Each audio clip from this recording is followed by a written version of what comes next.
I lived in a farm around 4 years ago. From the moment we moved there, I could tell something was wrong. I felt uneasy in there, as if there was something constantly spying on me. A little detail about the place and situation.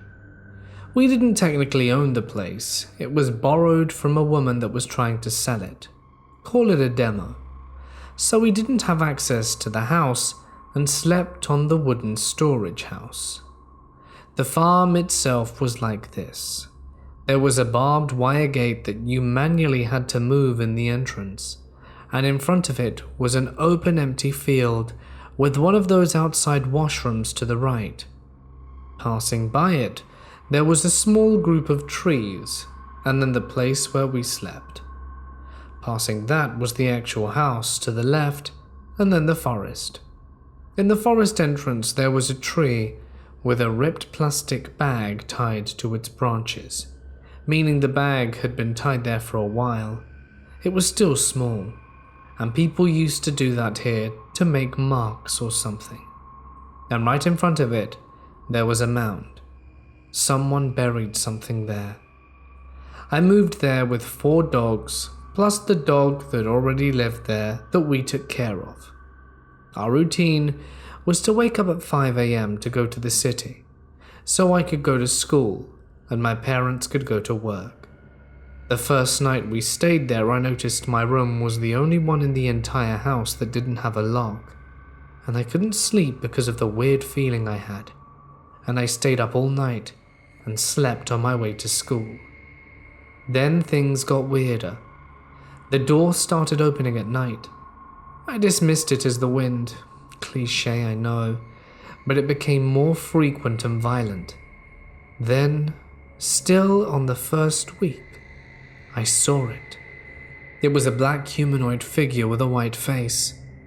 It was like the white face had empty sockets, and instead of a mouth, just an empty cavity in its face. It stood on my door entrance staring at me. I decided I would not sleep while I lived there, and I would bring myself to move or do anything. So I just kept staring at it to convince myself my mind was playing tricks on me. Then, some nights later, it became impossible to pretend, because it started moving and doing things. It entered my room, tapped on the window. It was a metal window that was right beside my bed, and slightly moved things and kept being a general creep. Whenever I shone light on it, it disappeared, but the eerie feeling persisted. I started keeping a flashlight in my room and playing music to keep myself calm and awake. Eventually I started falling asleep in some days, and in those days I would wake up with headaches and the feeling my eyes had been pushed into my skull. Every time I awoke, it was in pain. My parents eventually got security cameras because while we were in the city, some people entered the place to go fishing, as there was a shortcut to the neighboring farm lake through our forest. This is an important detail. Then one day my aunt went to visit. She had some weird superstitions and said the place had gold buried in it for some reason. She went to the forest and saw the mound under the marked tree I spoke about earlier, and decided it was a good idea to dig it up. Bad idea. I was digging it, and I need to describe what happened now very well to pass the feeling, so bear with me. There is a certain feeling of digging dirt that differs from rocks or mud or clay. I learnt this that day as I dug the hole. Then after going through a small layer of fragmented rock, I hit something soft and resistant that felt like leather. I hit it harder and pushed through it. Immediately after it, there was something hard with a complex and detailed shape. I tried to break through it since my aunt insisted it was a protection for the gold, and my parents were just whipping me into helping her. But it was no use, and it occupied most of the area of the hole, so we couldn't dig around it. It was like the hole was made specifically to bury it. My aunt then said she would cover the hole. She didn't cover it, and we went home. That night was hell. There was no tapping on the window. There was a strong banging. The thing kept entering my room non-stop, and even the flashlight wasn't working. I had to stay awake, feeling everything pressuring me. My door wouldn't close, and the thing would make noises and would be there staring at me. Now this is the part that makes the security cameras so important. They stopped working the moment it all started. There were 4 cameras, one pointing towards the farmhouse, one of them pointing to the washroom, one of them that showed my window, and one that pointed towards the forest. That morning I went to check on the camera footage, and all the cameras had stopped working except the one pointing at the forest. There was only static for the other 3, but that one had a small blur. After that night, it never appeared again. I still couldn't sleep because of fear, but it never actually showed up and things got calmer. We moved out some time after that. I keep thinking about it every now and then. 4 years later, it was too real, and there were things that were noticed by other people too. I especially keep thinking about the thing we hit while digging, and how that night was the worst. I keep asking myself if we found a body, or some haunted object that was hidden.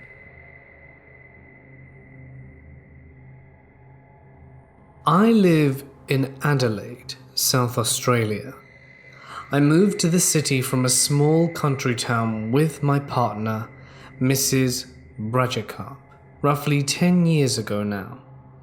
We moved into a small 2-story townhouse with another friend. It was a really nice place, clearly an older building, but the interior had been modernized. Everything started off okay. Our friend took the master bedroom, which came with a walk-in wardrobe, while we took the room next door. Both bedrooms and a bathroom were up on the 2nd floor. Under the stairs was a small broom cupboard. We didn't use it much at first because for some reason it was extremely cold in there. Nothing could heat it up, not even a heater. We assumed there must be a hole leading to the outside somewhere and left it at that.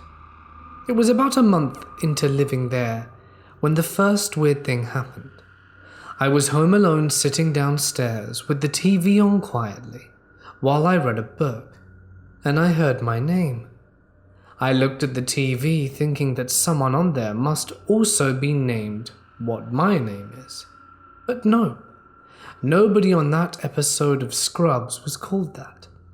Out of sheer curiosity, I turned the TV off and listened intently. Nothing. So I figured it must have been my imagination. And then I went to turn the TV back on. As I pressed the power button, I heard my name again. The voice was definitely coming from upstairs. I believed since I was a kid, due to other experiences. But this really got my hairs on end. I called Mrs. B and asked when she would be home. Not until tomorrow. I'm staying at my mum's tonight. Our other housemate was also away.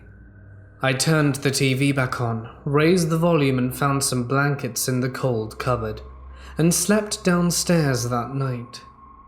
The name calling continued on and off for a few months, but our other housemate never heard it. In fact, she didn't believe in anything paranormal and thought I was making it up. Mrs. B did, and agreed there was something else in that house. Not long after, our housemate moved out, and we took over the master bedroom. A few days later, a handyman came to install a TV antenna plug on the wall downstairs. To get the wires through the wall, he had to get into the crawl space upstairs. It was around lunchtime, and we had an awesome takeaway place just round the corner. I let the guy know I was ducking out for 10 minutes or so to grab food, and left him in the crawl space. When I got back, I found him downstairs confused. "Did you come back 5 minutes ago and call my name?" he asked. No," I said.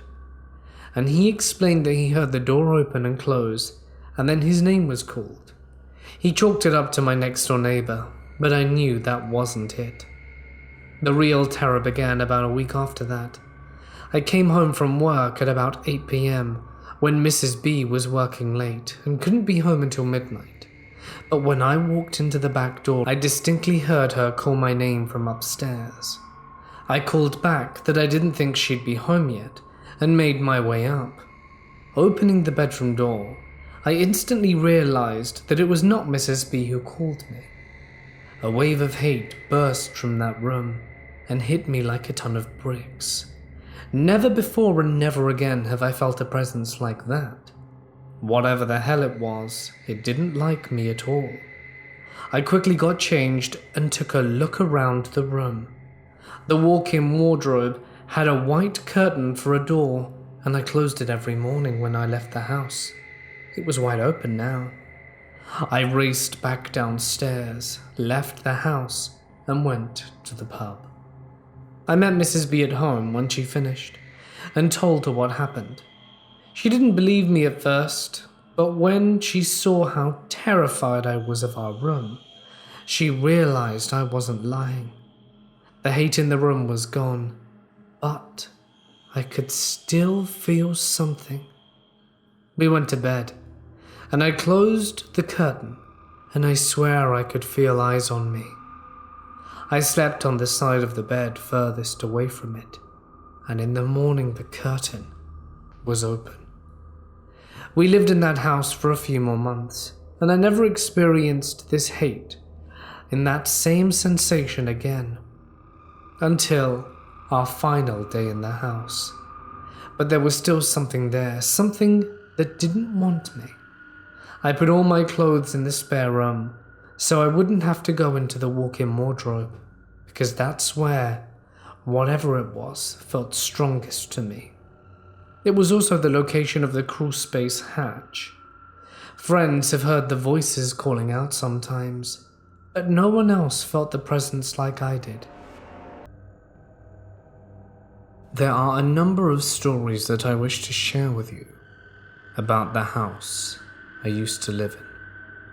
I was home alone in the bath, but I had closed the door so that my dogs wouldn't run in and try to jump into the bath too, as they always did. I was there for a good 45 to 50 minutes, and when I climbed out and opened the door, there had been a table moved right in front of it. I never heard a thing while it was happening. Never even heard my dogs bark, and they bark for anything, and they were playing outside, which was so strange for them. There was also a stage of about 3 to 4 weeks where my dogs would refuse to sleep in my house. They would rather sleep outside. Within that time, I would constantly feel like I was being watched, hearing people coughing or sneezing outside my window. One morning, I awoke with a scratch on my face. Remember, the dogs were all outside as they were refusing to sleep inside with me. I woke up in the middle of the night once. I was partly asleep, partly awake. I needed to use the bathroom, but I couldn't get through the door. Something kept blocking me and pushing me back. I was physically pushed back to my bed, and I just remembered climbing back in. I woke up next morning, like thank goodness it was just a dream. Got up and realized I was on the wrong side of the bed, and I was filled with scratch marks down my arms and legs. Scared the ever-loving crap out of me. This one's more on a funny note. Every night at 9 the door would rattle, seriously every night. Now my mum and her husband also picked up on this, and one night my mum decides she's going to stand by the door and wait for the rattle sound of the door handle. So without her knowledge, her husband jumps through the bedroom window and runs to the front door and rattles it. I have never seen her run, glide, and fly through the passage so fast, like I've never seen anyone so scared. I felt bad for her, but hey, cruel pranks. This other story is from my other house. I could honestly spend hours telling the stories of the crazy stuff from living there. Now, this specific house is the house I grew up in, and the first time I ever saw something was when I was about 7. I had a playroom that was in the bottom part of the house. The house was set up in a way that it was just one long passage, 6 bedrooms and my toy room. That was the last bedroom at the end. Now, we never went to the bottom part of the house. I always thought it was because we never needed to. It's only later I found out the real reason. To get back to the story, one specific day I had something I didn't recognize come into my room and told me to start running. I just about crapped myself and ran to my mum. She immediately told me it was nothing, and that it was probably my shadow and the TV in the background. Only when I was older she admitted she'd actually seen it herself. I described exactly what I saw and never spoke of it again. Fast forward a few years later, my little cousin, about 5 at the time, comes running out of the same room screaming to her mum that a shadow told her to start running. Another incident, I would usually lay in the entertainment area and watch TV at the bottom of the passage. Only in the day though, nobody dared doing that at night. My back was towards the rest of the passage as I was laying on the couch. I was home alone at the time and we had tiles, so I hear footsteps walking towards me, and naturally assumed it was my dad, so I didn't think anything of it, until after a few seconds I turn around and there was nobody there. There was another incident in the house I grew up in, like I've just said, but I wanted to point out that I've always had animals growing up, never just 1 or 2 in the same house. Maybe I'd have 2 dogs and 3 cats at one time. Now see, this is all perfectly normal until you realize that while having animals and living there, none of my animals would ever get to reach their first birthday. They would always die. I've lost so many animals in my lifetime, it still messes with me. They would all just pass away of illness, and it would be so out of nowhere. One day they'd be happy and healthy, and the next, we'd find them. My mum and I still talk about it, even though it's a touchy subject. We really loved all those animals, and it was terrible. Every single person that knew that house completely believes that there was something wrong with it. Now, for the part that most certainly can't be explained. There was a brief moment in living in the house where all my animals had passed, and we had none, and I remember it like it were yesterday. I would literally still hear my animals running down my passage past my bedroom every night. Both my parents and absolutely anyone who came wouldn't be able to get past the 3rd child's bedroom. They'd immediately get goosebumps. You could honestly feel someone watching you. You could feel the cold wind when there was no one there. You'd get goosebumps. The air would lighten up and you'd tense up. It was horrible. We ended up moving out of that house when I was 13. One day we went to visit the new owners of the house a few years later. I can't remember why exactly, but they actually asked if we'd ever experienced anything weird and strange in the house. I remember the intense conversations that night between the 2 families. The house I'm currently living in, I found out that the old woman that used to stay here was heavily into witchcraft, and her husband passed away here. I should start this by saying I didn't used to believe in ghosts. I work in a building from the 1890s that I was told was once a brothel. Once I was working at night, when no one else was there, to get some extra work done. A lot of weird stuff happens on the 2nd floor, and a little after 3 a.m, I had to go up there and put some things away and lock up. The light switch is at the top of the stairs, so I had to walk up the stairs in the dark. There were no windows in the hallway, so the only light was coming up from the bottom of the stairs. As I reached the top, I thought I saw a human figure walk across the hall, from one room to another, through 2 closed and locked doors, and fast, like a video sped up 50%. I was pretty freaked out, but skeptical. Maybe I just imagined it. The second floor of this building has always freaked me out at night. My co-worker too. So I turned on the light at the top of the stairs and walked down the hall to put some things away in the storeroom. While in the storeroom, a large machine part that had a flat bottom and was just sitting there on the table fell over while I had my back turned. It couldn't have just fallen over on its own or been knocked over by me. My heart started pounding and I said out loud, "I'm sorry, I'm leaving now." I locked the storeroom and started walking quickly back down the hall.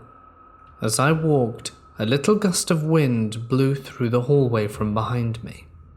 There were no doors or windows open to the outside anywhere in the building, and no one else was there to have opened one, so it wasn't the result of a natural pressure differential. I started speed walking. As I passed between the two doors where I had seen the fast-moving apparition, I swear I heard a woman's voice whisper my name behind me. I turned off the light and stumbled quickly down the stairs. Halfway down, there's a small landing with a door. I fumbled with the latch that held the door open, terrified to look back up into the dark hallway above me. I got the door closed, and as I locked it, I felt sure that there was something on the other side. I was panicking. I clocked out of there as quickly as I could, and a few days later I went up there before dawn on an opening shift, and I was talking to the ghost, or whatever it was, the whole time, apologizing for my intrusion and asking to be left alone. I felt crazy, but it was better than being haunted again, and everything was normal except I thought I felt someone lightly grasp the back of my shirt as I passed between the two doors. That was the last time I went up there alone in the dark. I grew up in a haunted house. It was a pretty old house. It still had horsehair insulation, that velvet damask wallpaper, dirt floor basement, crystal doorknobs, cubby holes that you would crawl from one room to another, and a really nice clawfoot tub, along with an awesome wood stove. It was big enough that it had a front and back staircase. The front staircase was really ornate, but the back staircase was basically just plywood. Okay, now that you have a visual, on with my family's experiences. When I was very young, I became more aware of the noises and actions, and my parents would tell me it was all in my head. The older I got, the more I began to doubt that. Starting with the everyday and night experiences, like the footsteps up and down every night, mostly heard on the creaky back staircase. Low knocks on the walls, taps on the windows, items moved or crashed on the floor, and the scariest was gentle scratching noises under my bed and feeling someone sit on my bed. I began wrapping my blankets over my head and blocking my ears with my fingers. Around 10, it became more intense, doors opening and closing with enough force that it was definitely not a draft.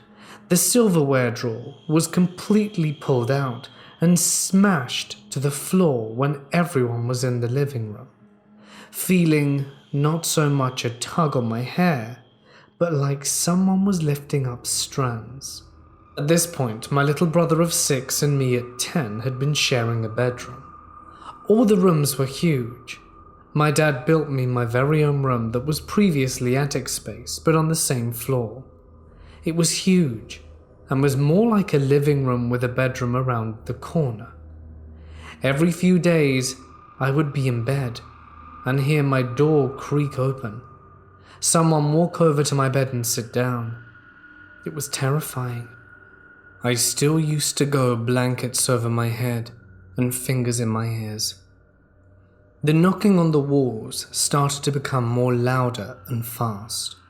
The scratching under my bed seemed to be a bit more violent. My parents still dismissed our fears. When I was around 11 or 12, it became even more intense. I had to babysit my little brother almost every day during the week. This was back in the day when TVs had knobs to change the channel. We would be in the living room watching TV, and the knobs would visually turn by themselves. Sometimes only a few channels over, and other times fast through a bunch. Like my parents, I downplayed it to my little brother and just took him outside to play pickle or kick the can with the neighborhood kids. They had already told me the rumors about the house and would hardly ever come over. The most notable experience was walking down the back stairs. A strand of my hair was tugged hard, and I heard distinct breathing in my ear. I grabbed my brother and went across the street and waited in the pouring rain for my parents to get home. Ironically, where we waited was an entrance to an old cemetery, but I don't believe it was related to the haunting. The older I got, the more aggressive it got. TV knobs still being turned, curtains moving, steps up the stairs turning into stomps. The weirdest to me was the phone cord. It was one of those extremely long cords. The whole family was in the kitchen, and it started spinning. Not like a regular spin, but diagonally, like a lasso, about 5 feet off the wall. My parents downplayed that too, but by then, it didn't matter. I started to become desensitized. Going into 5th grade, I acquired a new best friend. She would come over, and it turns out we were both really into the supernatural. Watcher in the Woods with Betty Davis was our favorite movie.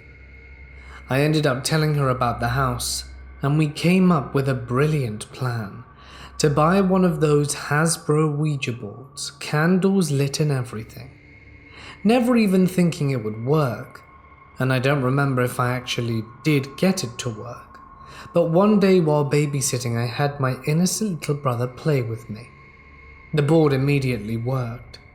My brother was freaking out, but I kept on going. I don't exactly remember the exact questions, but some of the answers were, "Kill John," my little brother. My addiction with all things horror, movies and books and such, led me to believe I had to burn the board. I took it out to the side yard and tried to burn it, but it just scorched a little bit.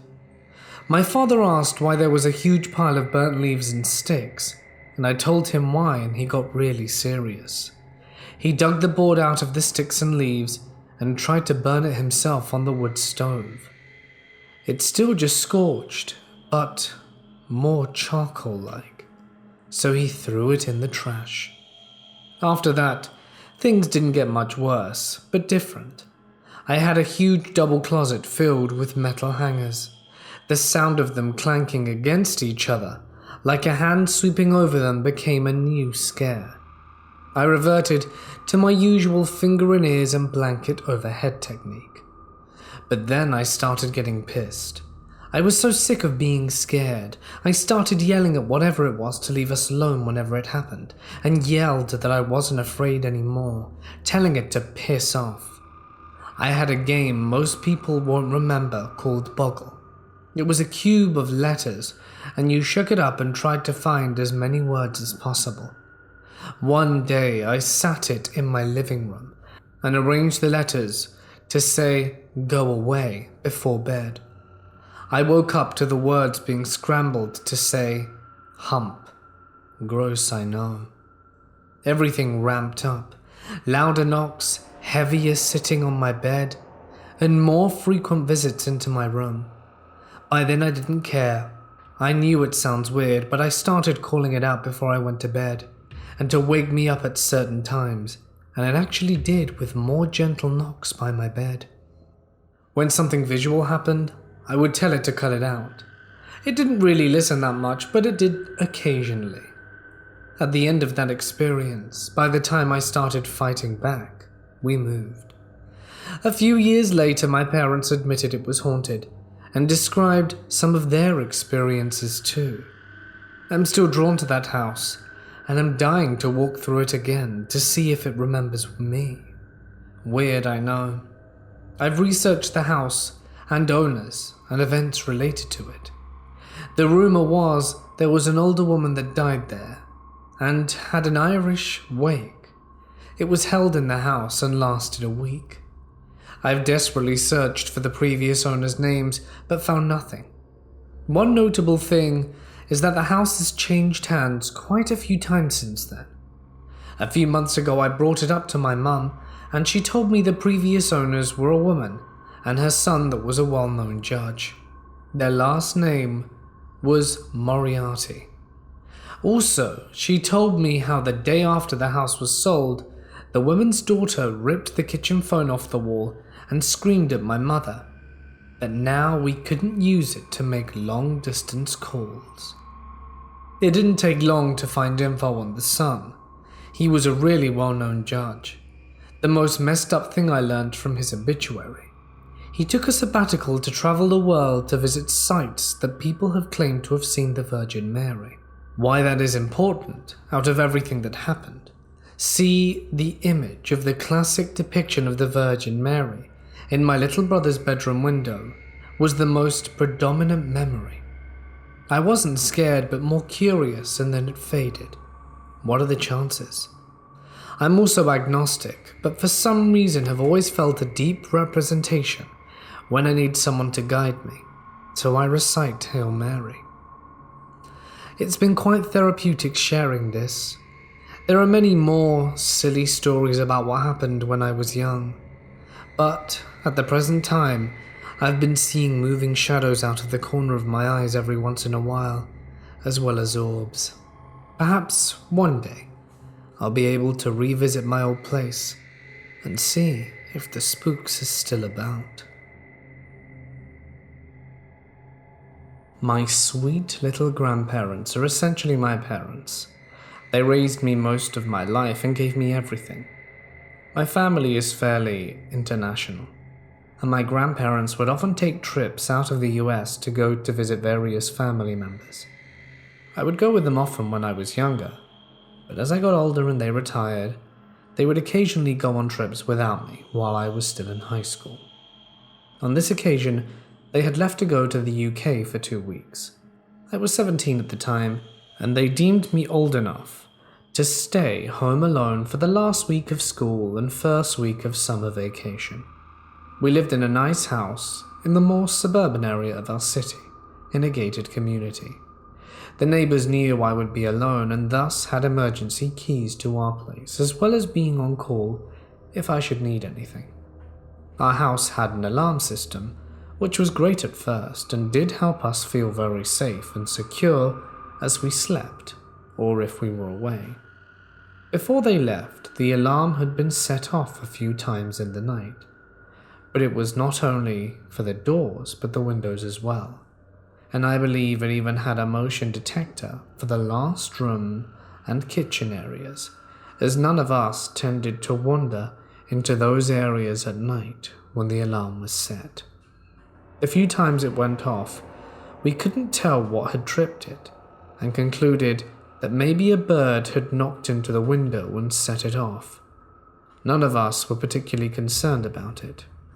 My grandparents left for their trip, and per the usual when they were gone, I would sleep in their bedroom as it was closer to the alarm pad, had a phone in the room for emergencies, and was also closer to the laundry room, where we tucked our 2 small pups into sleep every night. It just made me feel more secure since I was still a little wary of being alone at night.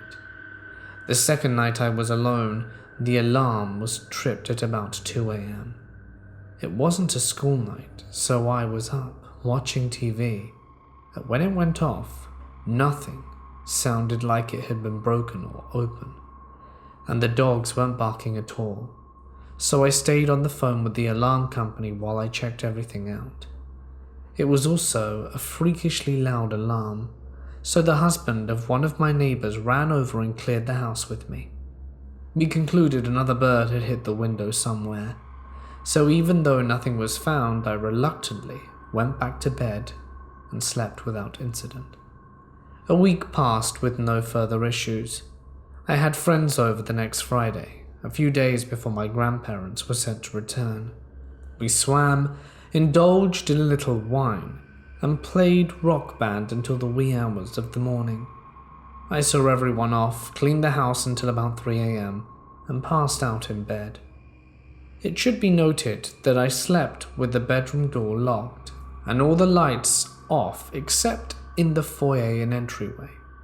I woke up in panic at around 4:30. The alarm is going off and the dogs were going absolutely bonkers behind the laundry room door. Most disturbingly, one of the lights in the master bathroom was turned on.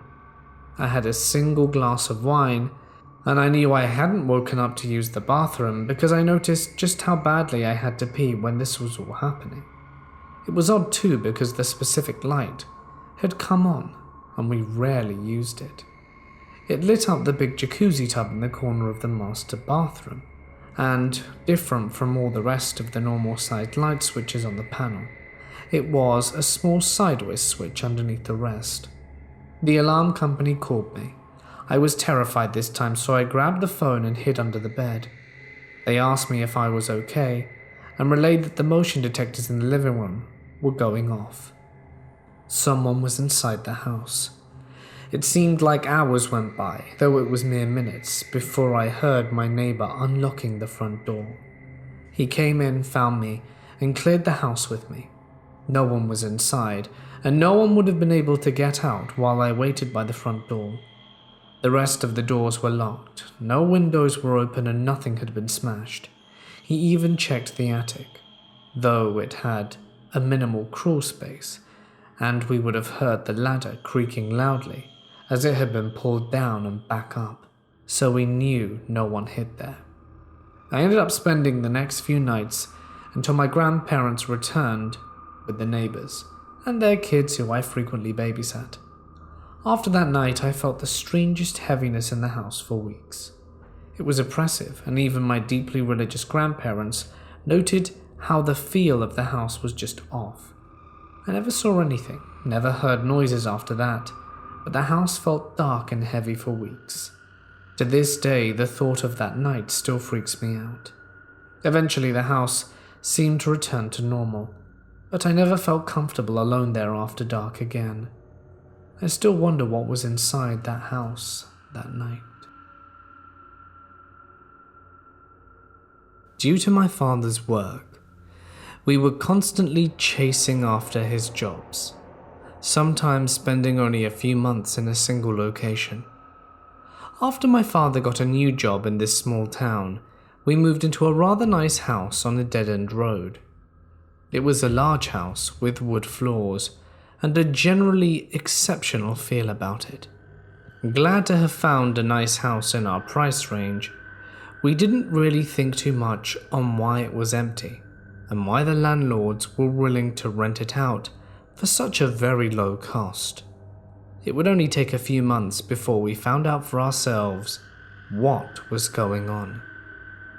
The haunting started as just a feeling that we kids would get from time to time. At first, it was just a general sense of unease, but this quickly escalated. As time went by, we slowly transformed from simply thinking we were being watched to seeing forms in the corner of our vision. The feeling of being watched had spread into the night at this point, and few of us were able to get a full night's rest. This continued on until we began to see things much closer to the forefront of our vision, and we had started seeing dark forms in the night, scaring us to the point that we'd all sleep on the same bed for a weak sense of security. Then we found the reason for the haunting. My brother and I were cleaning up an old closet that we had simply dumped a bunch of our toys into after we moved in. The bottom of it had a small wall marking into something of a built-in toy chest. We finally had some boxes to hold our things, and no longer needed to leave them in the closet. As we pulled out our things, we noticed that the carpet was loose. We were kids, and we were not very smart. Instead of telling our parents, we just pulled the carpet back, revealing something that none of us would ever forget. A tombstone. It was right there, with the name and dates already carved into it. Thinking there was someone buried in our closet, we quickly showed the tombstone to our parents. Thankfully, they decided to remove it from the house, and we thought that was it. But the haunting didn't stop. We started having nightmares and sick spells whenever we were alone in the house, and where it went from there was something a 7-year-old me couldn't understand. All I knew was fear, as I would awake at all hours of the night to see a dark figure standing over me, watching me sleep. I would cover my head in my sheets and pray to God to protect me. Usually it worked, but sometimes I would lower the sheet to see a dark, ghostly face now staring me in the eye, its face inches from my own. Soon, we were all seeing faces in the dark, and we stopped doing things on our own at night. We would share beds. We would never get up or do anything on our own, and often waking up whoever we were sleeping with to go to the bathroom or to get a drink of water. The final straw was the night I was foolishly walking around the house at night during a lightning storm. And as I was walking into my room, lightning flashed at just the right moment, and I saw a figure under my bed, staring at me with a grin that literally ran from ear to ear, its needle-like teeth bared for me to see. I screamed in absolute terror, and it would take days for me to be willing to even play in my room again. We removed the bed frames and started sleeping with our mattresses on the floor for protection from whatever it was that I saw. But the nightmares and sightings continued. Thankfully, my father's job moved to a new location, and we were able to leave that house. In just 6 months, we went from happy to having such a nice home, to wanting nothing more than to leave it behind. I will never forget that horror, and it has left permanent scars on my soul.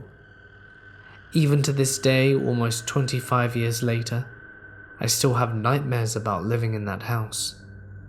God only knows what monsters were there with us. And just saying this out loud has left my heart pounding with the fear of that memory.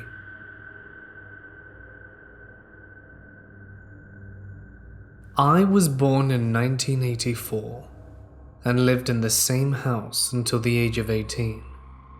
My parents had lived there beforehand with my sister, who was 18 months older than me. My mum would always complain to my dad about cold spots in the house and the feeling of being watched. He just used to pass this off as her being alone and spooking herself whilst he was working. My uncle, who was in the army, came to live with them for some time before either my sister and I were born. He was younger and used to go on nights out. My mum and dad used to hear children playing out on the streets regularly in the early hours, which they thought was strange, but couldn't see anyone when they looked out. The occasion that convinced my dad about the house was when one night they were in bed and my uncle was out. They woke up to tapping on their bedroom door. They thought it was my uncle, so said to come in, but he didn't, and the tapping got louder, to the point my dad got out of the bed and with a bat went to the door to open it, to nothing. This was all before my sister and my experiences started, and similar things kept happening. After we were born, they didn't stop. Another family member was sleeping in my sister's room on a pull-out bed, and woke to my sister sitting upright in bed, talking with no one. When she asked who she was talking to, she said the little girl that was sat on the end of the bed. Needless to say, that family member was spooked. I myself had had a few things, like bangs, footsteps, and two incidences stick out in my mind. One morning, I was sat at the dining table eating breakfast with my mum, and we heard my sister walk out of her room and start to come down the stairs. We could see the lower stairs from where we were sat, and they had a distinct sound, as stairs do. My mum said, "Here she comes," and we watched the stairs as each step was being walked on, but no one was there.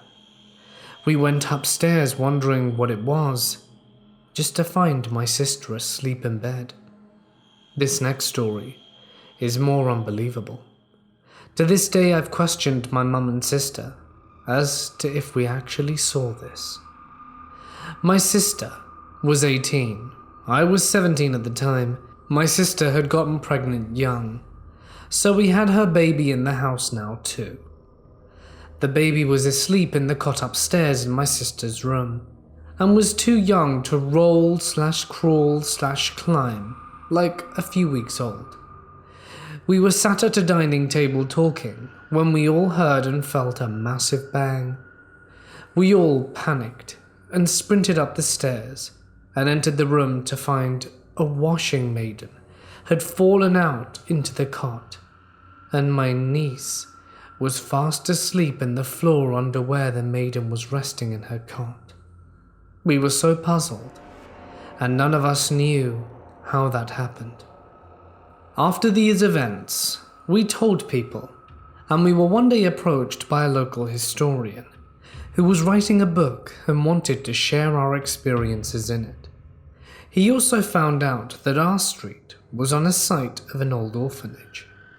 Needless to say, he wrote the book, and we're in it, along with other ghost sightings in the area. Fast forward a few years, my parents had moved, and I'm living on my own, working in a job, and a new girl starts. Australian. Her family had just moved to the area. We were talking one day, and she started talking about ghosts. She tells me she has 2 dogs that won't come into her bedroom as they whine and act scared, and tells me her house is haunted. I say, "Oh, my house was too," and then she tells me that her house had been written about and was in a ghost book. Turns out she had moved into my old house all the way from Australia, and her room was my old sister's room. I can't tell you how much of that is too perfect for a coincidence. All of this is true and quite creepy. I have lived in a small English town in Yorkshire for the entirety of my life. The same home from birth till 26 now. I lived with my mother and younger brother of 15. We've always been an open family with each other, never shy to talk about feelings or anything of the sort. We live in a 3-bedroom semi-detached home. I'm in the attic, and have been since my brother was born when I was 11. My brother's bedroom door is directly opposite my spiraling staircase, and mother's is across the landing at the front of the home. So our landing is a sort of L shape with 5 doors in various places around it. We don't need to have these specifics as they aren't really that important. We have always been quite in tune with otherworldly happenings, apart from my brother, who maybe didn't want to admit to anything happening out of fear. Possibly. I wouldn't want to believe at that age either. But as for my mum and I, we've always said that we feel things in the house, whether it be a cool breeze or in some of the most bizarre cases, gifts. This brings me to the first case in our house. I was around 14 and my brother 4 at the time, and me and my dad, who passed away 5 years ago, were in the main bedroom while my brother was playing in his, and we hear him talking as best a toddler can. We stood and listened out of view. After he stopped, my dad walked in and asked who he was talking to. So he replied, "The nice white lady." This led me to ask my dad a volley of questions. What does he mean? What lady? Was it a joke on me? He then decided to give me a full overview of the things that had happened in the 31 years of him living in that house, always referring to the ghost as she. I got to a point where I wish I'd never asked. We went downstairs, and the excitement was overwhelming to hear his stories, or so I thought. The first being long before I was born. Dad was downstairs washing the pots, my mum in the bath reading a book, as she still frequently does, and she heard my dad walking over the landing, until she caught sight of, not my dad, but the lower half of a slender dress drifting past the door slowly, almost gracefully, and through the wall into the neighbours. Mum obviously freaked out, screaming for my dad, who ran upstairs thinking she had hurt herself, only to find her as white as a sheet. My dad always says he could feel when she was near, which used to scare the living daylights out of me, watching the hairs on his arms stand on end. I never doubted him in many things, but in ways I still wanted some proof for myself. The next story was when they first moved into the house. My dad was working on fixing up some old dressing tables in the attic. Mum was downstairs in the garden and it was summer, and she likes to try and tan, if you can do such a thing in England. While he was busy varnishing the table, he turned to the other table and noticed a small bunch of what looks like dried out brown flowers, no bigger than the palm of your hand. With seeing this, he bolted for the stairs and stood inches from my mum, to which she asked, "What's wrong with you?" He asked if she had been upstairs at all, to which she replied, "No." He held the flowers out to her, and she knew straight away they weren't a joke. They're kept inside a Bible that she has always kept in her drawer.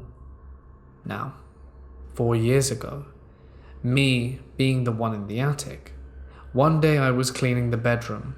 As normal, after vacuuming I noticed something on the floor. Nothing could be in that spot, as I have hoovered meticulously. When I pick it up, I realized I'd seen the exact same thing before, another bunch of dried up brown flowers tightly bundled together. Without question, maybe less freaking out than my dad, I passed them to my mum, who placed them in the Bible along with the others.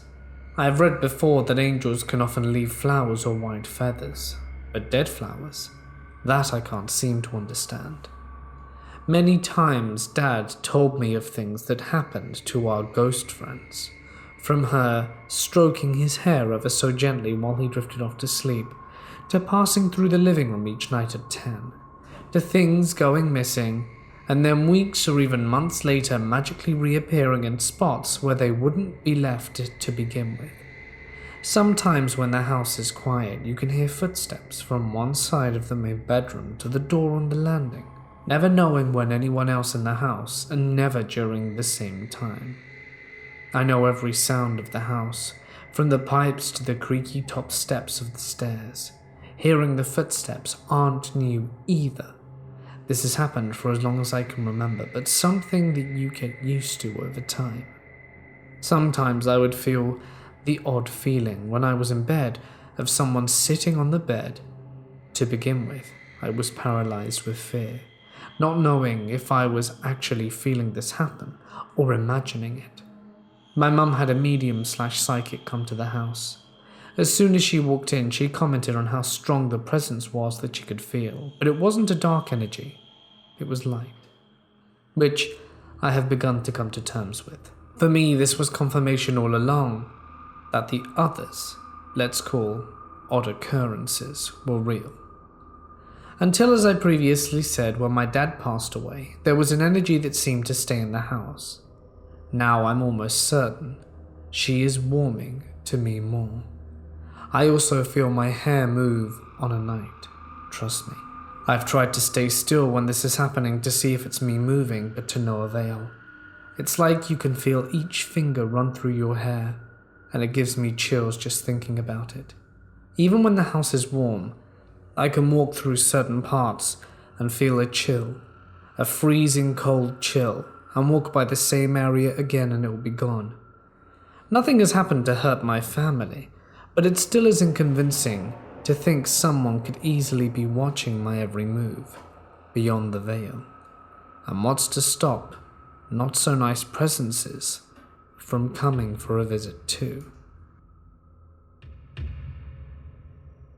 When my mum got remarried, we moved into a small one-story house. She married a man whom my sister and I had only met twice before, and they had only been dating 6 months before getting married.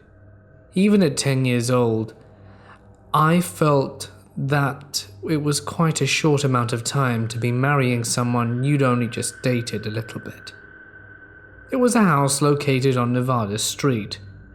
It seemed fine at first, but I soon came to realize how unsettling it became. When my sister and I debated over who got the top bunk of our new rooms, we played rock, paper, scissors. I was victorious and rubbed it in her face. I enjoyed my top bunk that day, at least until night came. I don't remember how soon after moving in that it happened, but it wasn't too long, maybe less than a month, maybe 2 weeks. But I woke up in the middle of the night to loud thumps on the ceiling, like heavy boots walking right over my head. I was petrified. My body couldn't move because I was scared stiff. I just shut my eyes closed. Some nights it didn't sound like heavy boots. It sounded like little feet running across the ceiling. Just small thuds and then a boom. The sound of a small boy crashing to the floor of the ceiling. I would still wake up and be petrified. I tried telling my mum, but she shrugged it off as a nightmare, and I slept with the lights on since. We had an old fat computer in the basement, like the ones in the 1990s before flat Macs were a thing. The basement was nice. The ceiling was done and there was a carpet. It was inviting. But man, did I get real heebie-jeebies down there. Just the feeling of always being watched and stared at. I was always down there downloading my favorite music onto CDs or playing pinball. At the time, I had a pet named Snickers who would always growl or bark at the walls. At first, I thought she was just being a dumb dog. Eventually, she started growling at me as I was sitting at the computer desk, growling and backing away. A chill crawled down my spine when I realized that she was barking at the space under the desk, right where I was sitting. Needless to say, I darted out of there immediately.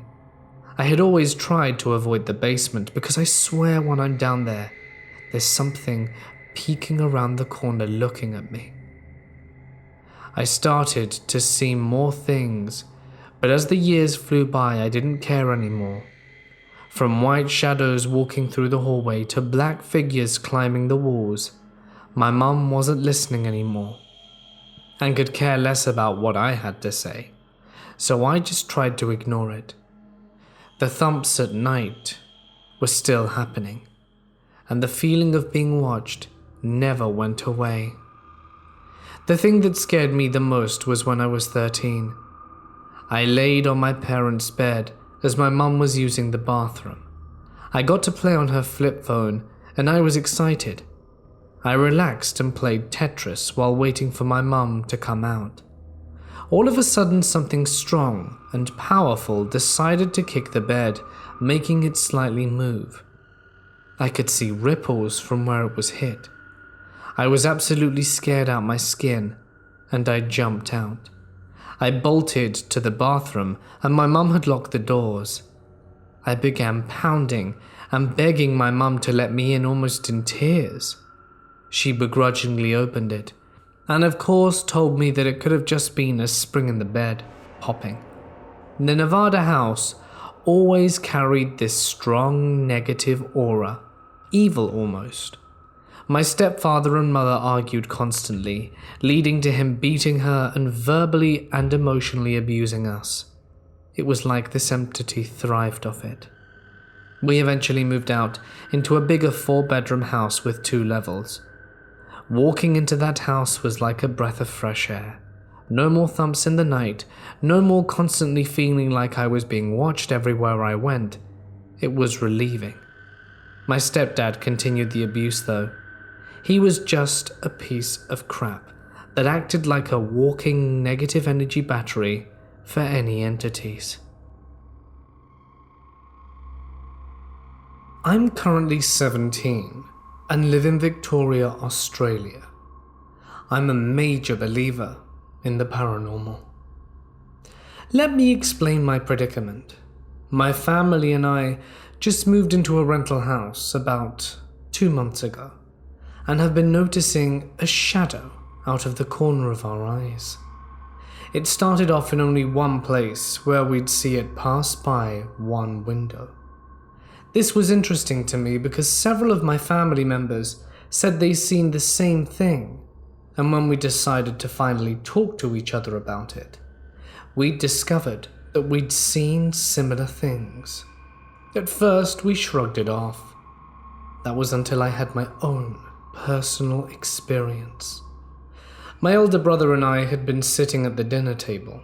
The table is right next to the kitchen bench for reference, when we saw a shadow of a head out of the corner of our eyes poke up, so it was just sticking over the bench.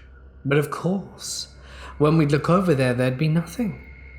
Now, we have 2 dogs that are in the house, and at first we thought it was one of them.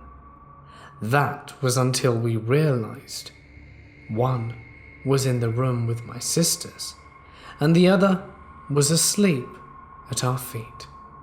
That freaked us out a little, but whatever. It wasn't giving off a bad vibe, so we continued with whatever we were doing. Before we decided to head off to bed, we actually saw it a few more times. My personal experience comes after, when we finally decided to go to bed, probably around midnight. I'd gone to the bathroom after putting the other dog in my room, as one dog is with my sisters and one is with me. Now, where the sink is situated in the bathroom is at the opposite end to the door, so you'd have your back to the door when you wash your hands. I'd finished washing my hands and turned around to locate a towel or something to dry them with, when I saw a shadowy figure walk past the doorframe. Me, being in a kind of curious daze, while keeping my head straight, walked very slowly to the doorframe which leads to a small doorway, and once I'd reached the opening, I could see out of the corner of my eye. It was so close that, if I'd have slightly lifted my hands, I would have touched it. But of course, once I looked directly at it, it's gone. After the encounter, I hadn't seen it in almost 2 weeks. I'm not sure if it's bad or not, but does anyone know what this could be? Because I'm a bit freaked out. I was told that my paternal grandparents had purchased the house they lived on in the 1960s, when their town was still heavily forested and less populated. Even then, it was no surprise that the surrounding areas, along with the land that the house stood on, were rife with spirits, whether they belonged to the forest or among those people who had been killed in previous battles. To give you an idea on the layout of the house, I have to admit that it was a strange one, and probably already meant to bring bad luck.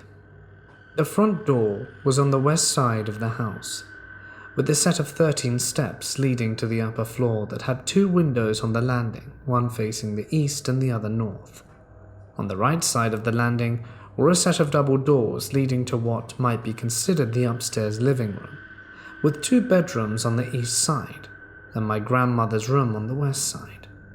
There were 2 concrete steps on the right side of the main door that led to the living room, and on the south side of the house stood a pair of sliding windows, and on the side door.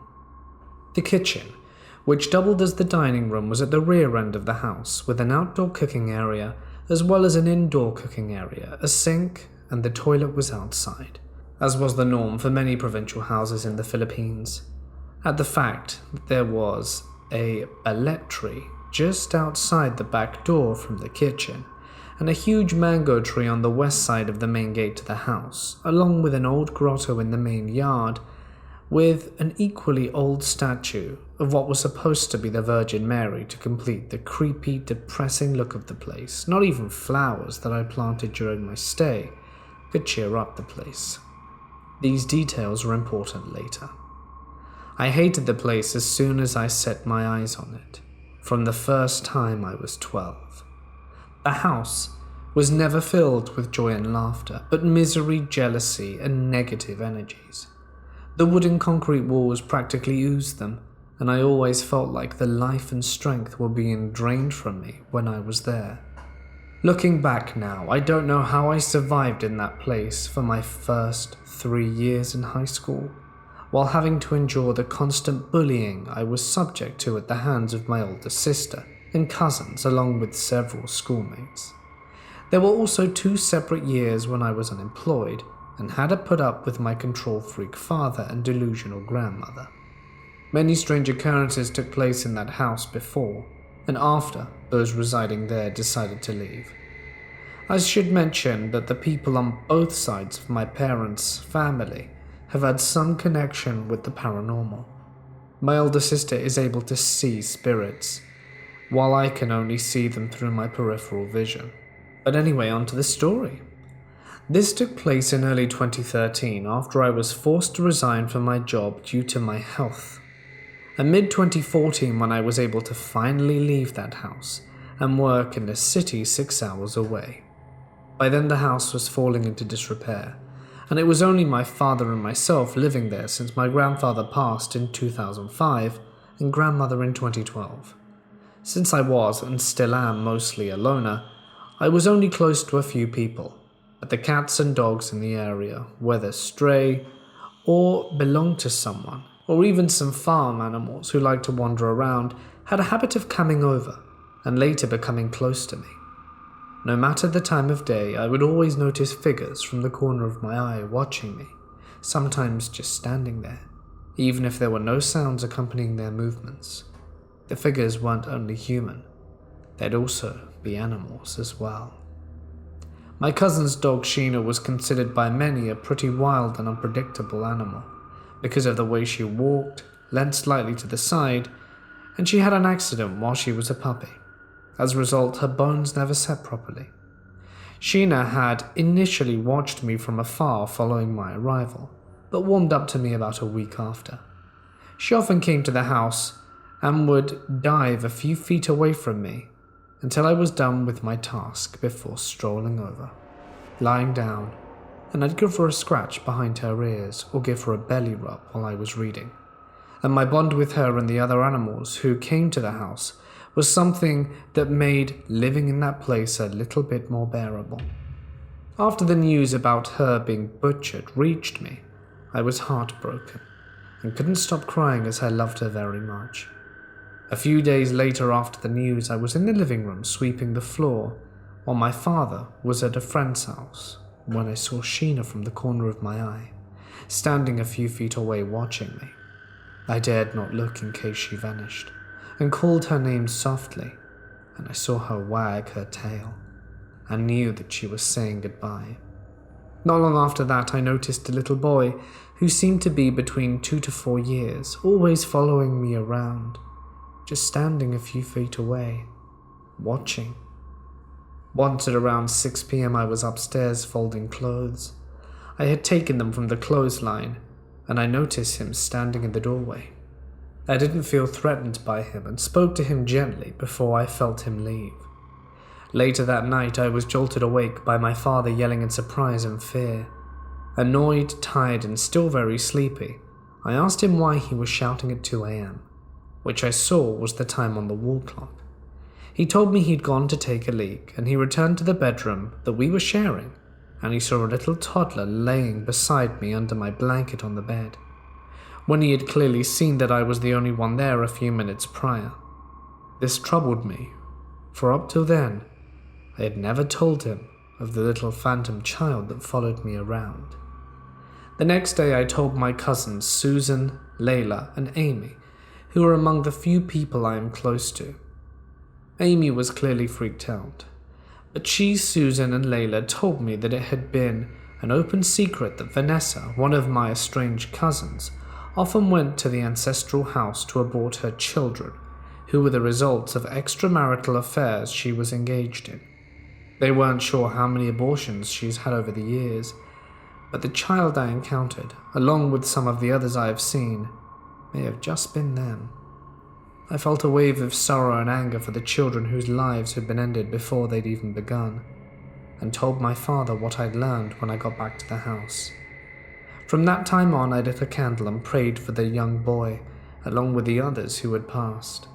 My father had a priest come to bless the house so that the spirits may find rest, but the boys stayed with me until the day Leela, Amy, and I left that place to make lives for ourselves elsewhere.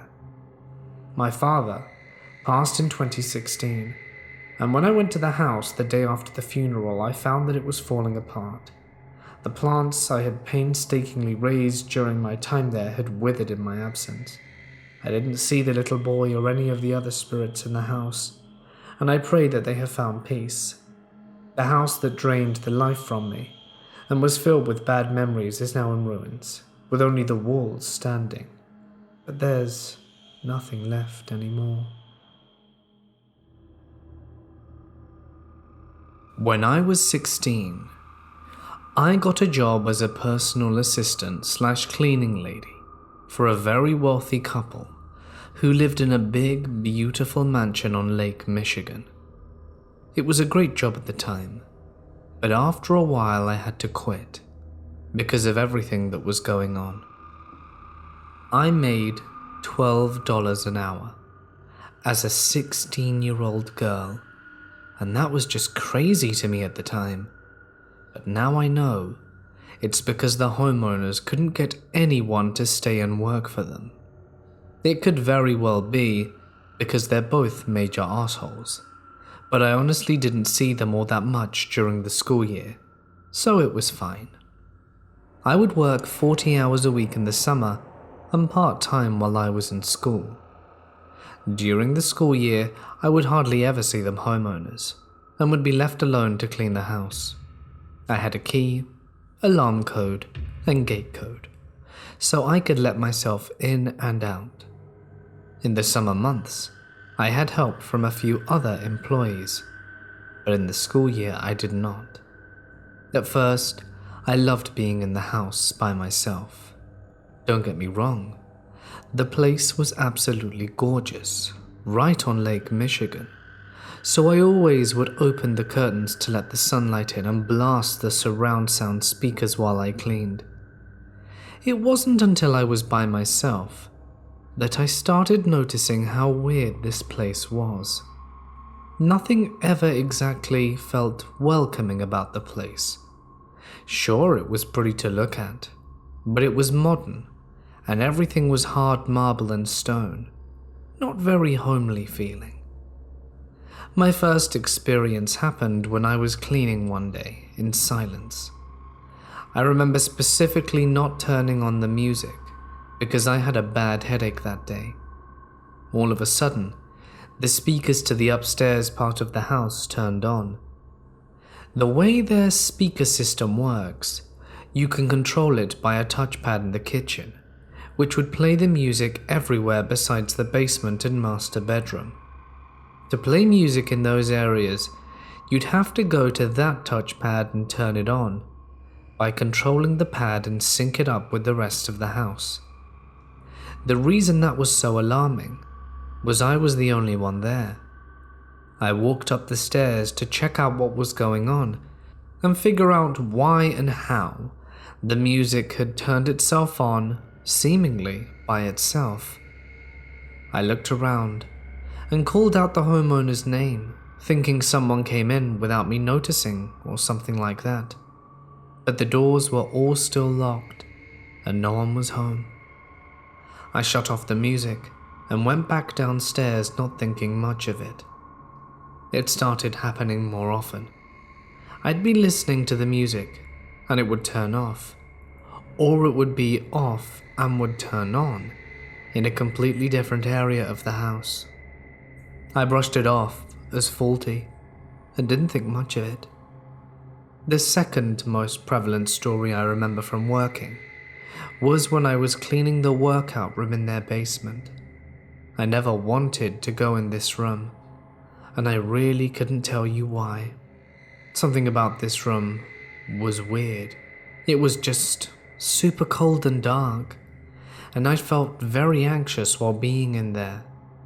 I definitely tried to avoid it, but my boss would get mad when dust would build up, so I forced myself to go in there once a week to tidy up. I was in the workout room, using a broom and a mop, and I remember sweeping up the floor and prompting the broom against a machine while I used the mop. Suddenly the broom fell over, hitting the wall, the baseboard, and the floor as it fell, causing 3 distinct knocks. What I heard after scared me so badly, I refused to go back into the room by myself again. Immediately following the knocks made by the broom falling, 3 knocks responded in the exact same pattern the broom fell. But it was coming from inside the wall.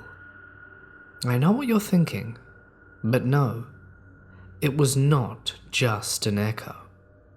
It was not a scared animal. It was knocking. Deliberate knocking. I was completely alone in a big, quiet house in the middle of nowhere, and someone was knocking back at me from inside the wall. To this day, I have absolutely no explanation for what I experienced. Lastly, this was the first and only time I have ever seen anything paranormal with my 2 eyes. And I know this time, it's not me being paranoid or crazy, because I was with a coworker who saw it too. Sometimes, my boss would rent out her guest house, and we would clean it before the guests arrive. So this guest house has a glass hallway leading from one main area of the house to another. I was cleaning the glass while one of my coworkers, Bob, was standing next to me. Just then, I catch a glimpse of what looks like a boy in a blue shirt running by. I turned my head just as Bob turned his, and he asked if I had seen it too. Those are the craziest things that happened. It was nearly 6 years ago, and will always haunt me. I'm nearly 30 now, and still remember this experience like it were yesterday. I was curious to know if it's happened to anyone else in their lifetime. I was around 7 years old. We had a huge 2-story house where most of the living rooms and such were upstairs. The garage and laundry were downstairs. The stairs themselves were quite tall. 2 flights of stairs went to the top, made some form of wood, and my bedroom was the first room on the right at the top of these stairs. I was sound asleep one night, when all of a sudden I was dreaming of someone being in the laundry. Immediately following that, in my sleep, I heard this extremely loud thumping sound. Someone was running up the stairs, and it was in a hurry. I awoke and I could hear it still. It was running, and then it stopped. A moment later I heard breathing outside my doorway. My door was open, as I usually like sleeping with the door open and hallway light on. I was pretty much frozen and petrified at this point. Usually, in bad dreams as a wee kid, you would call out for your parents. I was too frozen and too scared to do anything, let alone call out. I laid down and faced the wall, not wanting to move, and I could still hear that breathing. I had a gut feeling something was just sitting outside the doorway. I woke up next morning and noticed one of my figurine toys had been moved around. That was the last thing I remembered from that experience. I then started having awful reoccurring dreams in every house we moved to. These dreams lasted probably a good 5 to 7 years, and I would wake up in my dreams with my door open. I would look down the hallway from my bed and see someone sitting at the dining table. In my dream, I would do the same thing, just lay back down and pretend to be asleep. However, in the dream, this figure would always get up, walk into my room, and put its hands over my face. I would always go through a motion where I would try to force myself to wake up, rolling my eyes around and the like, even trying to twitch my body or yell.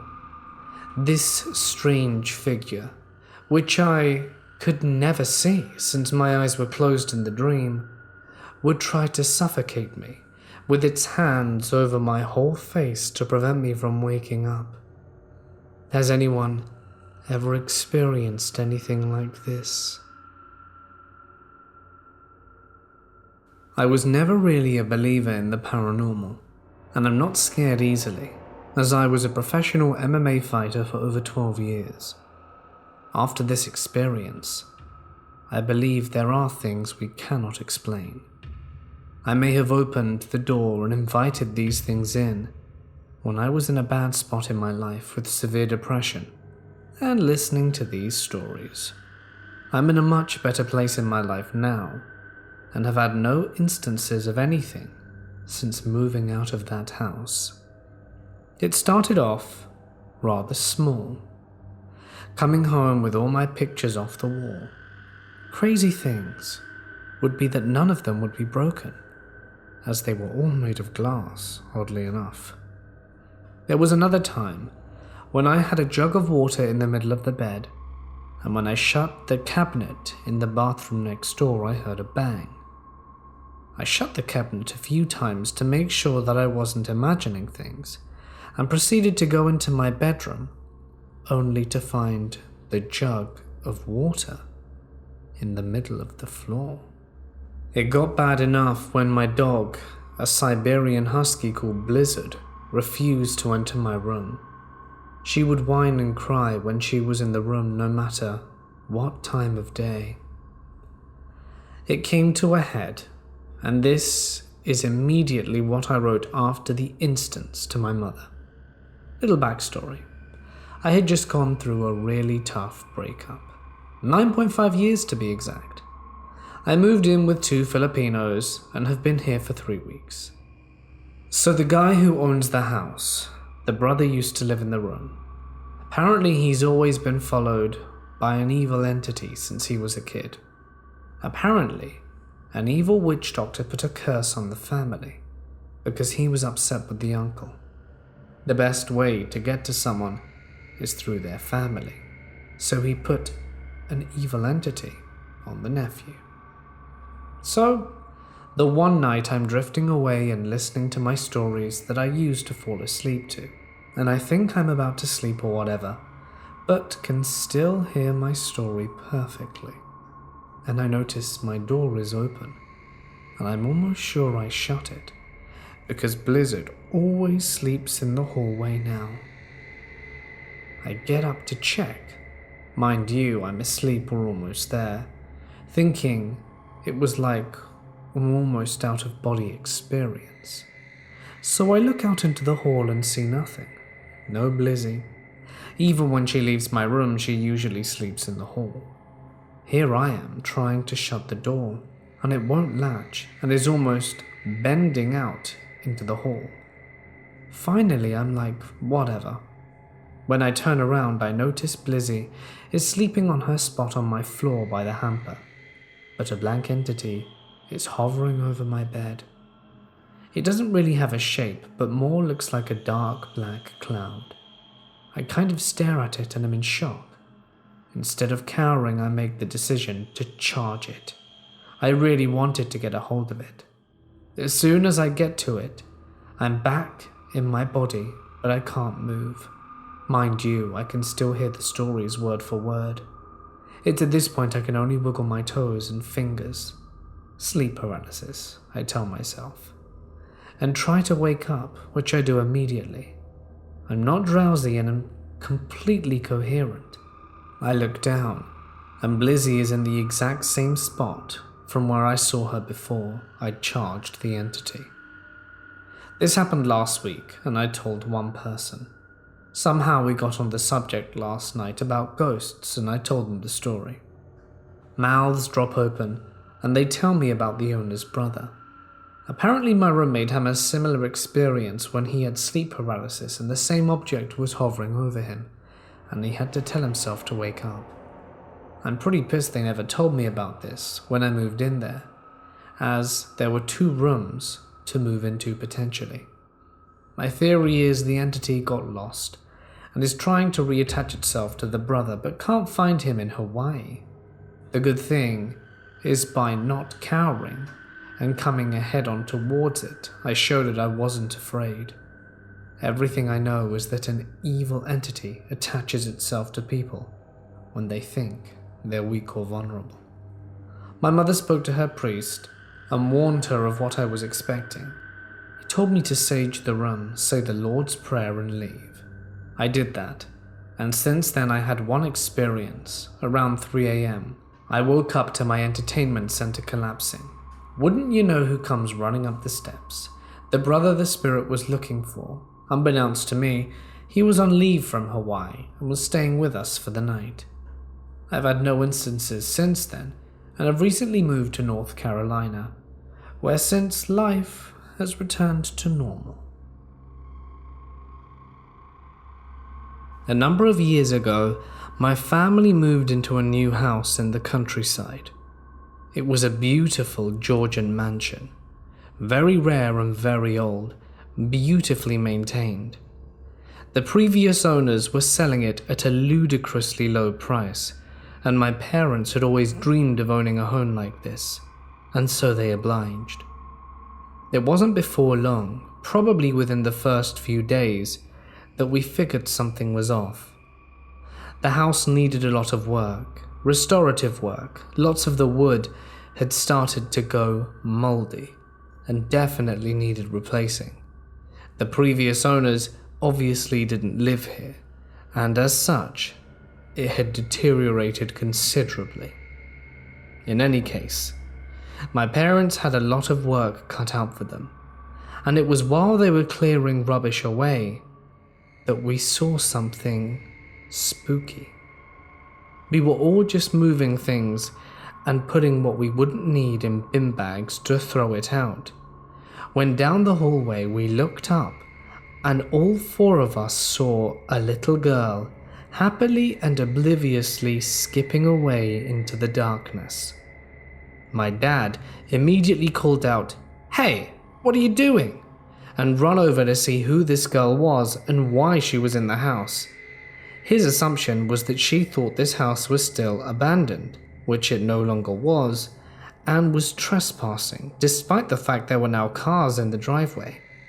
But upon a thorough search of the house, did he find nothing. Sightings of this little girl continued.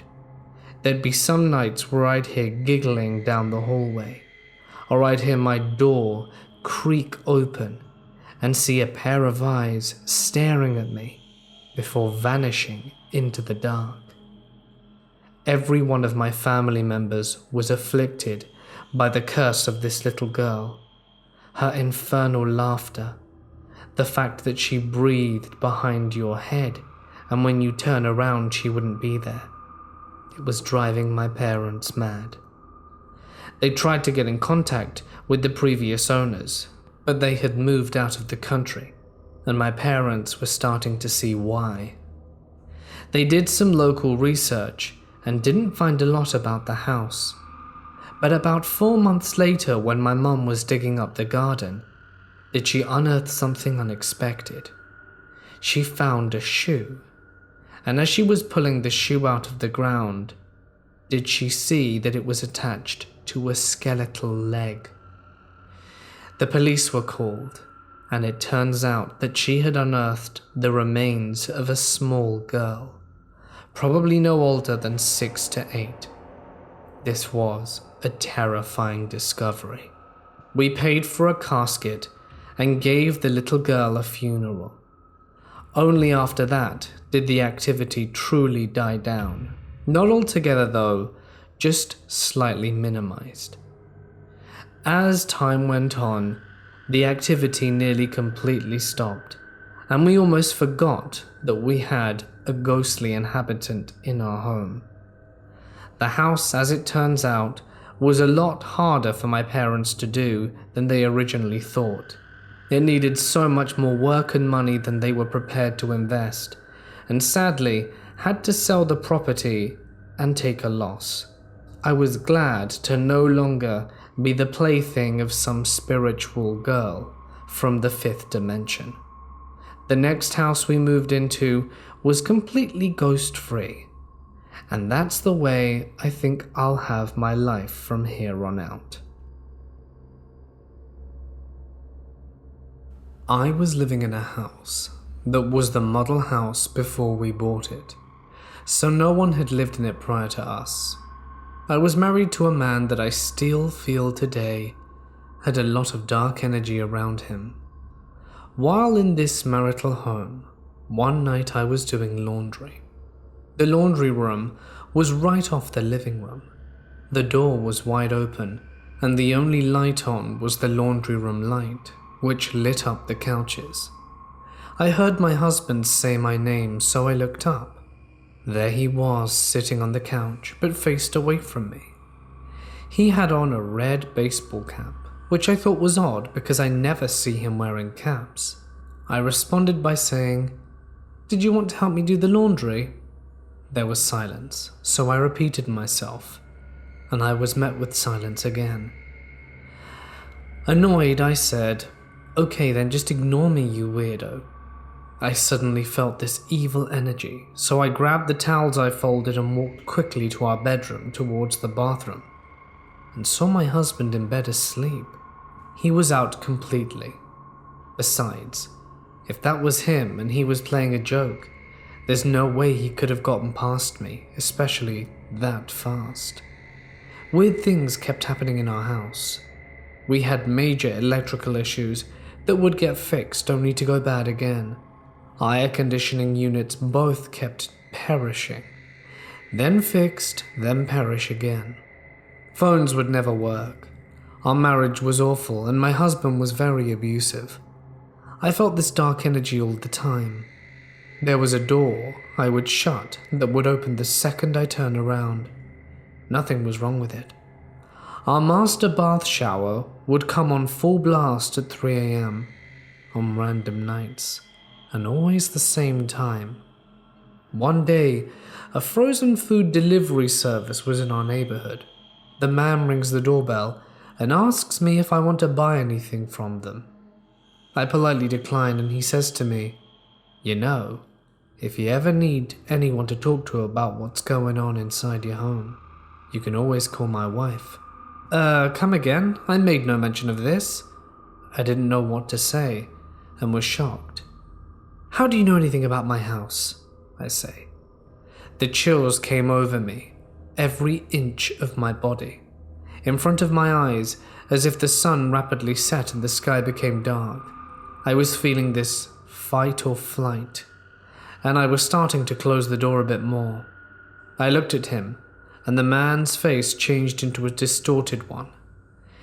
His ears looked pointy, and he looked so completely evil. I slammed the door, locked it, packed a bag, and as soon as he was gone I grabbed my kids and went to my parents' house for the week.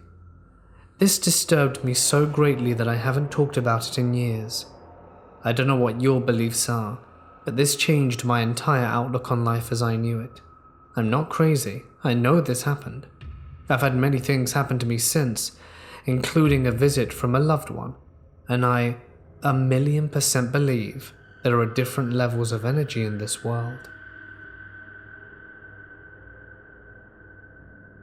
A couple of summers ago, myself and some friends from university went to visit one of our friends' houses, since we were going to a festival nearby and had been offered to stay over. Long story short, her family are extremely rich, with a huge old mansion in the English countryside. As with any home this big, we had a bit of a tour around it and were shown our guest rooms. Her dad began to tell us the place was haunted in a joking tone and mentioned that when they first moved in there was a dresser that had been left behind in one of the guest rooms, the one I was staying in. This was one of the only things left behind, and they'd found a lock of hair of one of the drawers. I'm not really a believer in ghost stories, so at the time I just shrugged it off as a joke, although it's still a bit weird, admittedly. That night I got into bed and began to notice that the air felt strangely cold around me, but there wasn't a particular breeze. The rest of the house had been a perfectly normal temperature just before this too. As I slept, I kept having the most surreal dreams, nothing like when I'd sleep normally. I'd constantly awaken feeling cold. It was like when you're very unwell and you find yourself somewhat hallucinating in bed while you dip in and out of sleep. The other weird thing was that this is in the middle of August, and in the UK we don't typically have air conditioning unless you're in an office or something. I woke up next morning and on one side of the room there are 2 hanging rails for clothes. Several of the clothes items were on the floor. The hangers had completely come off the rails, and I could have sworn they were all hung up the night before.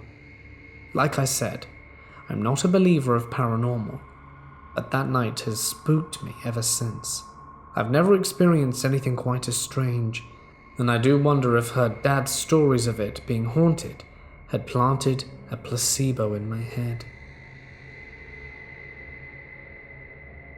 Almost 2 years ago, my boyfriend and I decided to move from one house to a much bigger one that had belonged to his aunt.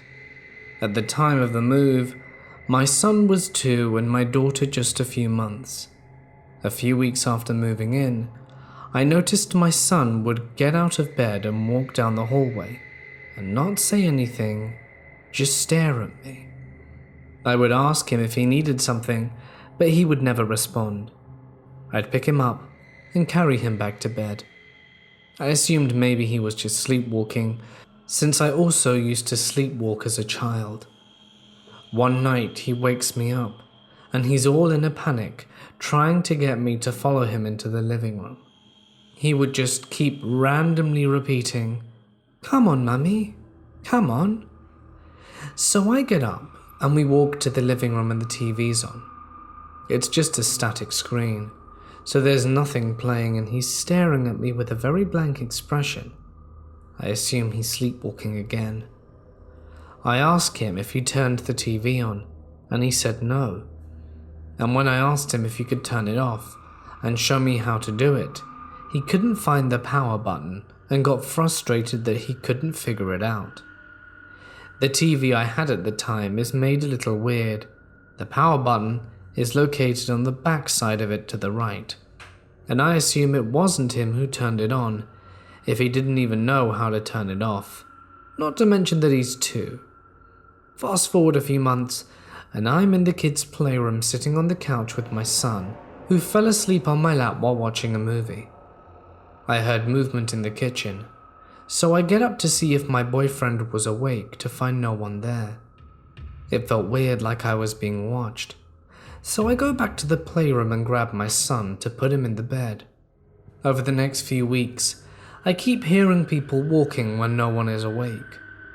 One night we get home from a late night grocery shopping trip, and as I'm pulling bags out of the trunk of the vehicle, I hear someone humming. So I look around my yard to see if anyone is around or out for a late night stroll, which wouldn't make sense since I live on a random back road surrounded by woods. I walk around to the backyard and still see nothing. 1 week, my boyfriend's dad and stepmother decide to come and stay with us for a few days to visit. The first few nights, they were here and everything was normal. But then one night, something kind of weird happened. My daughter was being extremely grouchy and absolutely refusing to go to bed. So I'm up with her in the living room at 12 trying to rock her to sleep, and everyone else is already in bed. I finally get her to pass out at 1:30, lay her down and get myself in the bed. I climb under the comforter and pull out my phone to scroll through the internet and hear something like someone crawling into my room on the floor around my bed and over to my boyfriend's side where he's asleep. I'm a little creeped out because I know it's not my daughter. She can't get out of the crib on her own. Then I think maybe my son is up, trying to sneak out of bed, but I'm still too nervous to look over there. So I get up and walk out the room to peek in on my daughter and make sure she's still asleep, and then go down the hall to my son's room to see if he is still soundly asleep in bed. I get back to my bed and try to play it off, like I had probably just imagined it and needed sleep.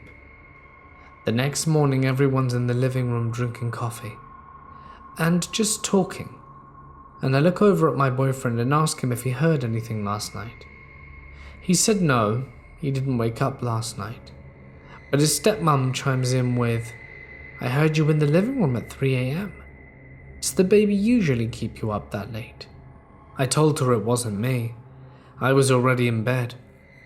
But I heard the baby banging around on the walls and moving toys. I assumed you were still up.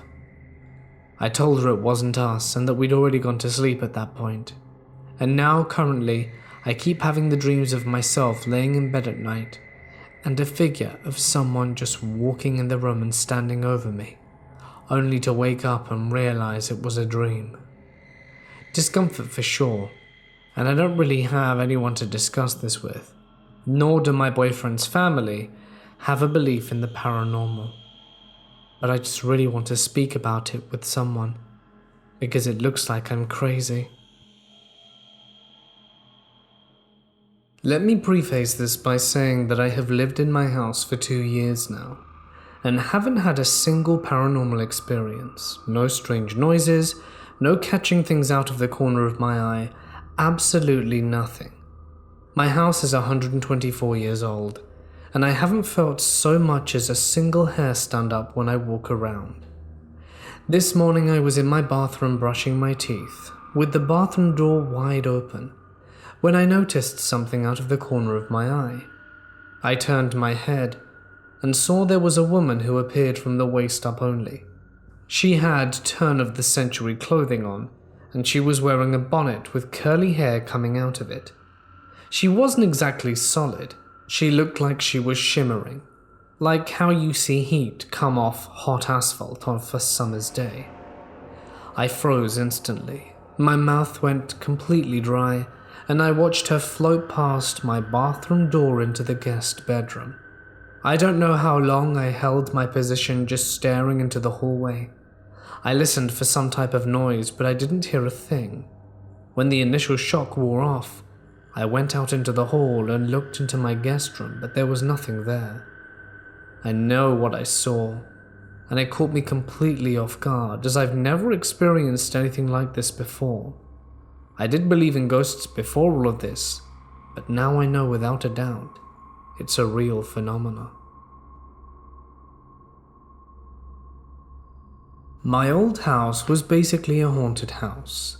Not even talking about weird stuff like opening for no reason, but actual ghosts that lived there. When I was young, about 8, I was asleep and woke up to take a leak. I was on my way to the toilet when there was this weird pulse of light at the corner of my eye. I looked to my left, and less than 20 feet away from me was this lady in white, sitting under our mango tree. She turned to me, and to this day I swear on my life she didn't have a face. So I noped the hell out of there and back to bed, still not really understanding what was going on. Just thought that it was just a weird lady. I ended up waking my brother to ask him what was going on, and asked, "You see that too, right?" To this day, my brother hates the fact that I ended up dragging him into his only ghost encounter in his life. From then on, the event must have triggered something for me, because I'm a bit sensitive to that kind of stuff, and I've seen even more stuff in the house that still shakes me to this day. Our school also had an exchange program with Korea. I got along pretty well with the dude, and he became one of my best mates for quite a while. So I invited him to hang over to my place and play some video games, and I remember when he entered my room, he kind of paced around for a bit and just stopped. He looked at me and gestured with his hands a bit and said, "Spirits." I was grateful that someone understood, at least partially, and I just kind of gave him a resigned nod and said, Yes, spirits. After knowing and dealing with quite a lot, it was just nice to have a kindred spirit. It was getting late, the sun had been down for quite a while, and he was going to stay over the night. We're just chilling when I get this feeling that washed over me. Nothing cold or anything like the stories you read, but a feeling of wrongness, like your gut is telling you this is a bad idea and to get out, but like amped up to 10. So when my senses were blaring red alert, I felt my bed shift, like someone just sat on it. I froze up, and my dog, that has basically been so lazy all day that's by my PS1, stands up and starts growling and barking at something behind me and my friend. I didn't look back, neither did my friend. My dog finally stopped 5 minutes later and was still agitated. Needless to say, me and my friend ended up playing Tekken 3 all the way till morning and literally never looked back. He never came round again. I've had some weird things happen to me in my life, and after moving out of a house where there was an incident involving black magic, we got the government quarters in a society that was exclusively for the families of individuals working in the forest department. It was a cheerful place unlike the last, and there were many kids around my age. My school was close, and it was a well-knit neighborhood with friendly people. So much so that I was able to trespass into anyone's house and they wouldn't mind. It was still one of the best places I had lived in, because more than anything, it was adventurous. There were tall ashoka trees all around, many kucha houses, and an aura that was hard to beat. This place had an old world charm. The only unconventional part about the place was my house. It was of older times, probably built around British Indian era, and had a unique architectural style. The front hall had a flat roof, while the middle portion was raised in a dome, and at the very end, near the washroom and beyond, there was no roof. The first time we entered, there were many bizarre wall paintings in the middle portion that we didn't comprehend at all. There were 2 doors for the entry of the house, the front one and the one at the very back that opened in front of a fence, and behind that was a forest. There was a blackened dead tree across that had been the victim of lightning. We had a beautiful garden that was adjacent to the house with lemon and custard apple trees at the end of it. It was our storehouse, and we didn't know who lived there before. The caretaker didn't tell us much other than the person moved somewhere else. Still, we didn't want to take any risks and had a holy ritual performed on the property before we lived there. It was an interesting place.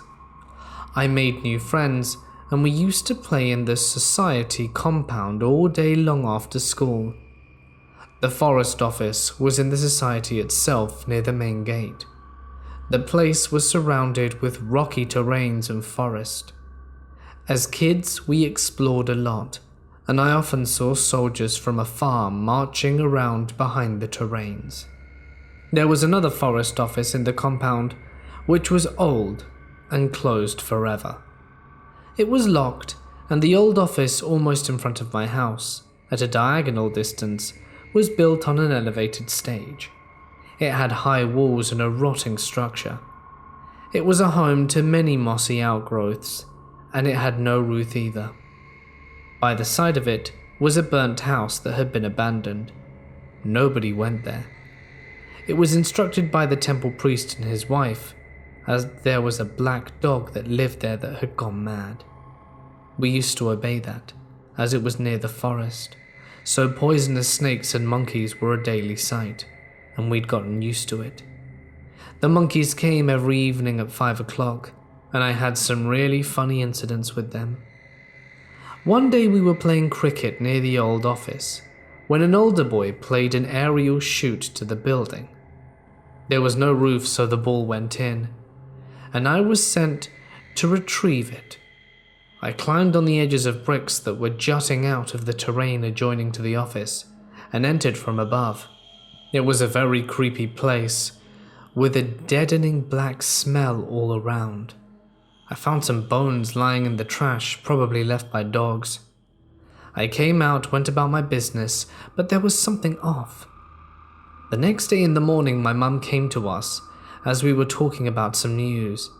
She had a dream last night, where she saw a lot of buried treasure in our house. It was in the back wall of our storehouse, and also there was some voice that guarded it. She saw someone digging there in the dream, a faceless man.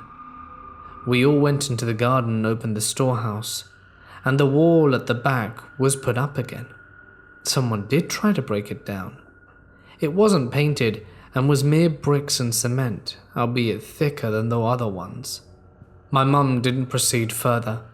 She said that she heard the voice in her dream saying that to acquire the gold, one had to sacrifice their children, and it couldn't be escaped or bargained with, and she wasn't willing to take such a chance. We went inside in a few minutes and heard someone at the door. It was our neighbor that lived far in front near the main gate adjacent to the new office. He had walked all the way down to our place, and it was early in the morning. It was a bit surprising because we didn't have much interaction with him. He had a confused expression, and he saw my mum and aunt and said, "You'll find this funny, but I had a dream about your house." He told us the exact same dream that my mum said, and even the same location. It was very strange. While we were all talking, we saw another girl walk towards us.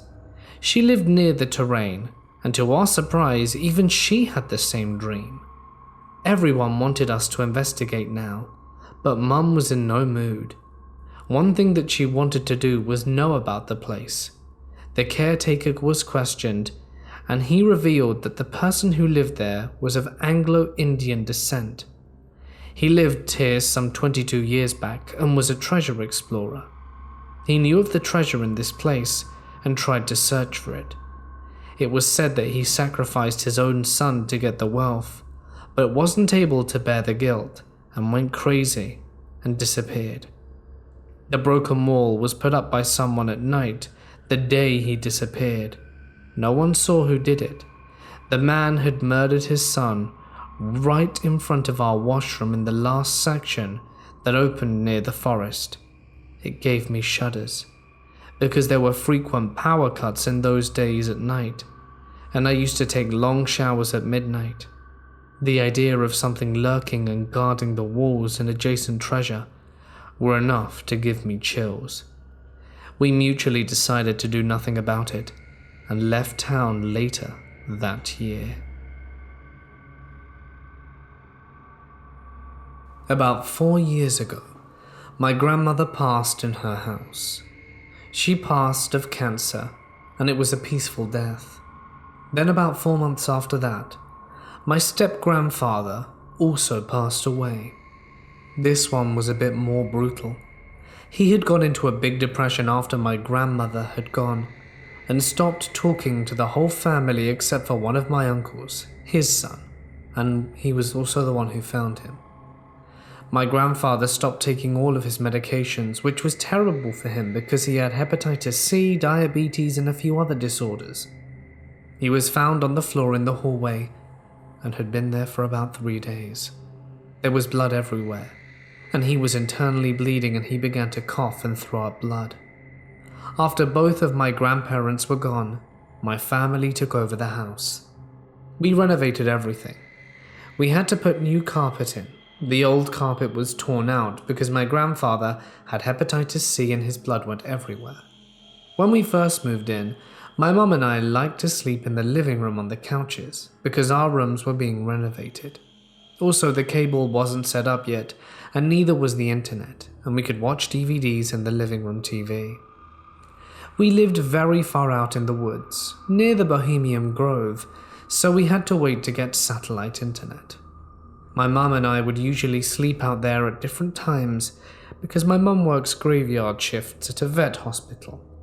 However, every time we slept out on the couches, something strange would happen.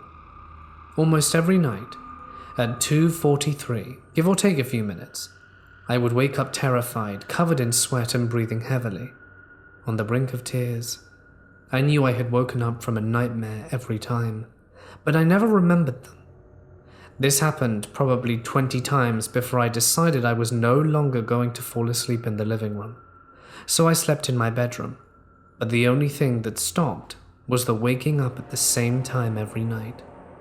The nightmares never stopped. I was constantly haunted by these nightmares. I've always had nightmares, but they never happened as often as they did when I moved into this house. One night while my mum was off work, she had asked me if I wanted to watch a movie with her in the living room. It was pretty late, and I knew I would fall asleep if I did watch the movie, so I said no. When she asked why, I explained to her, and she kind of looked shocked. She said she had been experiencing the same thing, but during the day, and sometimes at night when she was off work. It was the same time during the day, and at night was 2:43 a.m.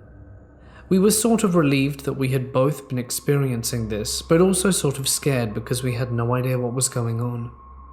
One afternoon while my mum was sleeping out in the living room, she felt someone punch her in the side. She woke up thinking it was my dad or my brother messing with her, and she lifted her head up and said, "What's your problem?" And no one was there. She walked all throughout the house, and not a single person was there. It couldn't have been one of our dogs. She felt a distinct human hand hitting her in the ribs.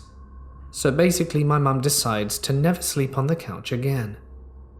3 years have passed since then, and we never did sleep on that couch during that period, and nothing really bothered us again, except for the nightmares that persisted. My boyfriend, who has been with me for over 5 years, even says that I've had more nightmares in this house than before we moved in. But about a month ago, my dad came home with a huge 4K TV. So of course, being the big movie buffs we are, my mum and I wanted to watch movies on there.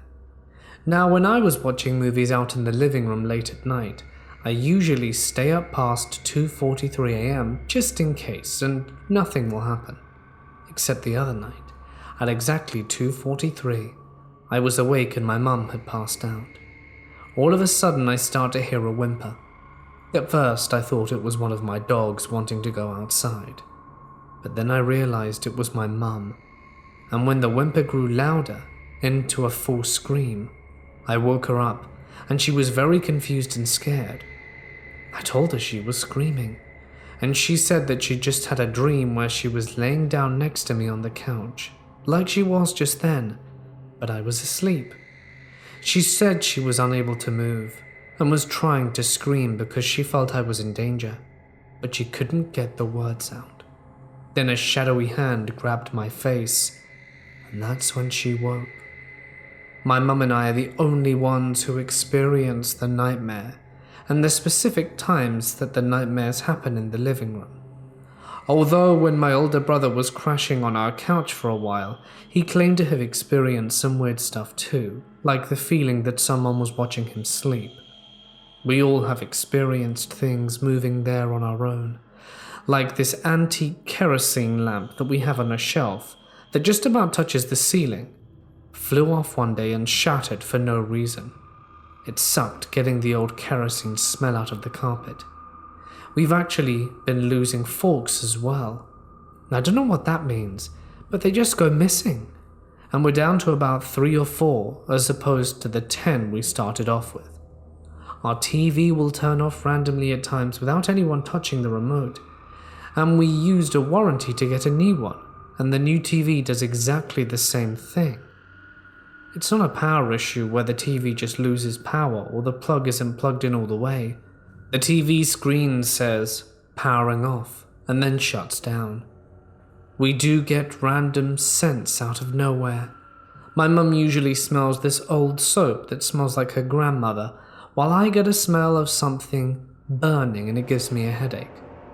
My dad always smells something foul. These smells are unprompted.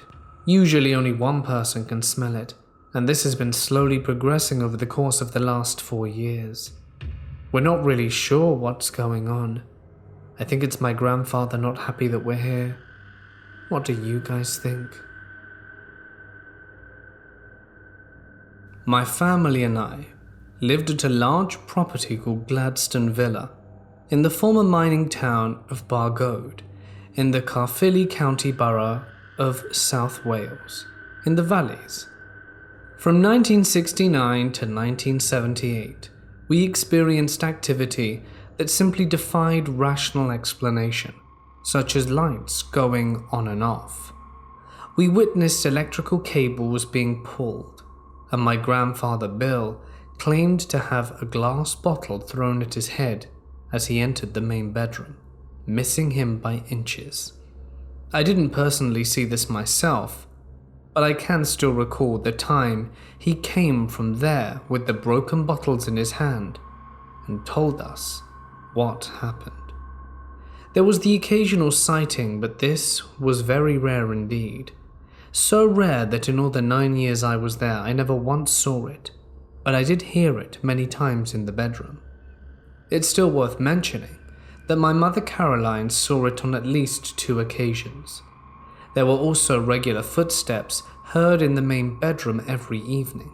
Sometimes during the day, when we'd all be downstairs watching TV, one of us would turn the volume down and hear it more clearly, and my grandfather Bill would point to the ceiling and say, "He's by here, he's by there now," trying to make out where the footsteps were coming from exactly. There were 5 members of the family that were living at Gladstone Villa. My maternal grandfather William Higgs, known as Bill to family and friends, a retired miner who worked at the local colliery. He was a short, bald man who liked nothing more than to listen to his country and western LPs, Johnny Cash, Glenn Campbell, and so on. He also liked westerns on the TV that starred John Wayne or Clint Eastwood. My maternal grandmother was Rita Higgs. She was a short woman who was a housewife. She was completely teetotal but liked a smoke. She also liked collecting garden gnomes and watched soap operas on TV. My mother, Caroline Dexter, met my father at the local bakehouse in Baldwin Street. She was day shift regularly and my father worked the night shift. He would stay behind to make her a cup of tea and chat. They dated for 3 years before they got married on Monday the 1st of April, 1968. The Beatles were number 1 with Lady Madonna. Very apt. They did not get a place of their own, but decided to live with my grandparents at Gladstone Villa, which was in Cardiff Road. I was born August 24th, 1969, when everyone was listening to the latest number 1 in the charts, Honky Tonk Woman, by the Rolling Stones. It was soon after that my mother said that strange things started to happen. I was just a baby when she said it all started off rather quietly, like small tappings here and there, but nothing too noticeable. But in time, the activity gradually increased. One time my mother said the family heard a noise, like someone jumping down from the attic and onto the landing. Naturally, thinking that someone was trying to break in, they went to see what was going on. When they got there, they found no one, but the hatch to the attic was open. Whatever it was eventually occupied itself in the main bedroom, which incidentally was my grandparents' bedroom. It soon made its presence known by walking around the bedroom, and the sound of dragging could be heard.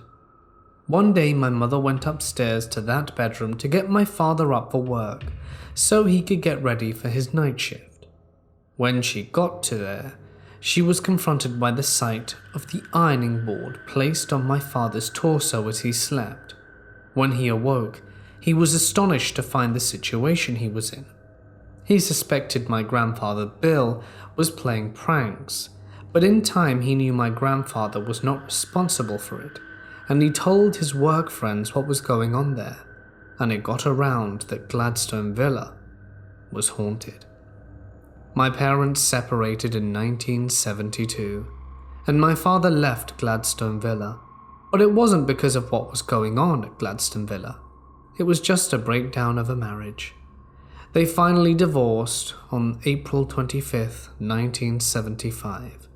The British band, the Bay City Rollers, were #1 in the charts with Bye Bye Baby. Again, very apt. It would have been amusing, but for the fact of what was going on there. I was barely 2 years old, so I have no memory of my father living there. But he would come to see me every Saturday, take me to see my paternal grandparents, and to the local cinema. Great times, even though the paranormal activity persisted. As I got older, I witnessed the activity for myself. I actually saw the poltergeist activity for myself. I saw the electrical cables being pulled by unseen forces.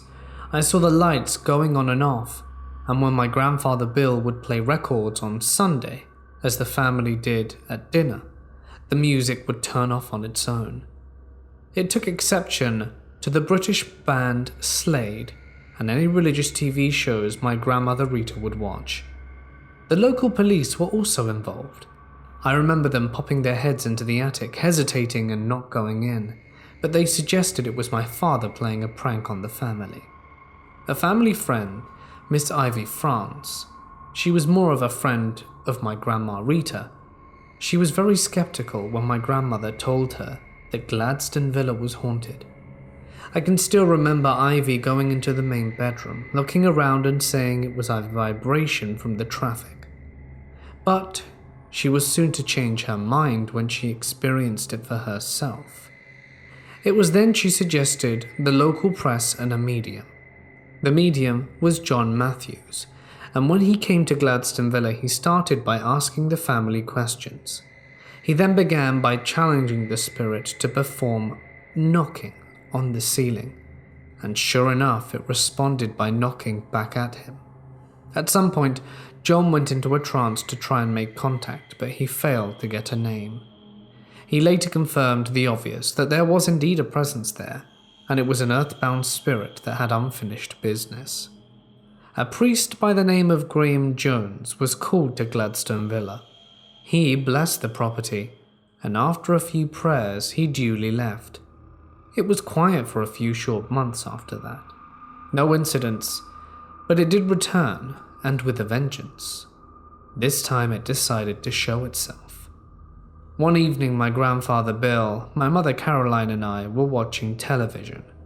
My grandmother Rita was reading a book when all of a sudden my mother just so happened to look to her left, and she saw the full, solid figure of a monk standing by the doorway. We did not see this, as we were otherwise occupied, but she later described the monk in detail. Typical brown habit, complete with hood over the head, so she couldn't see the face. It sounded very much like a 16th century Benedictine monk. Fred Davies was also a friend of my grandfather Bill. They worked together at the local colliery, and he would visit most evenings.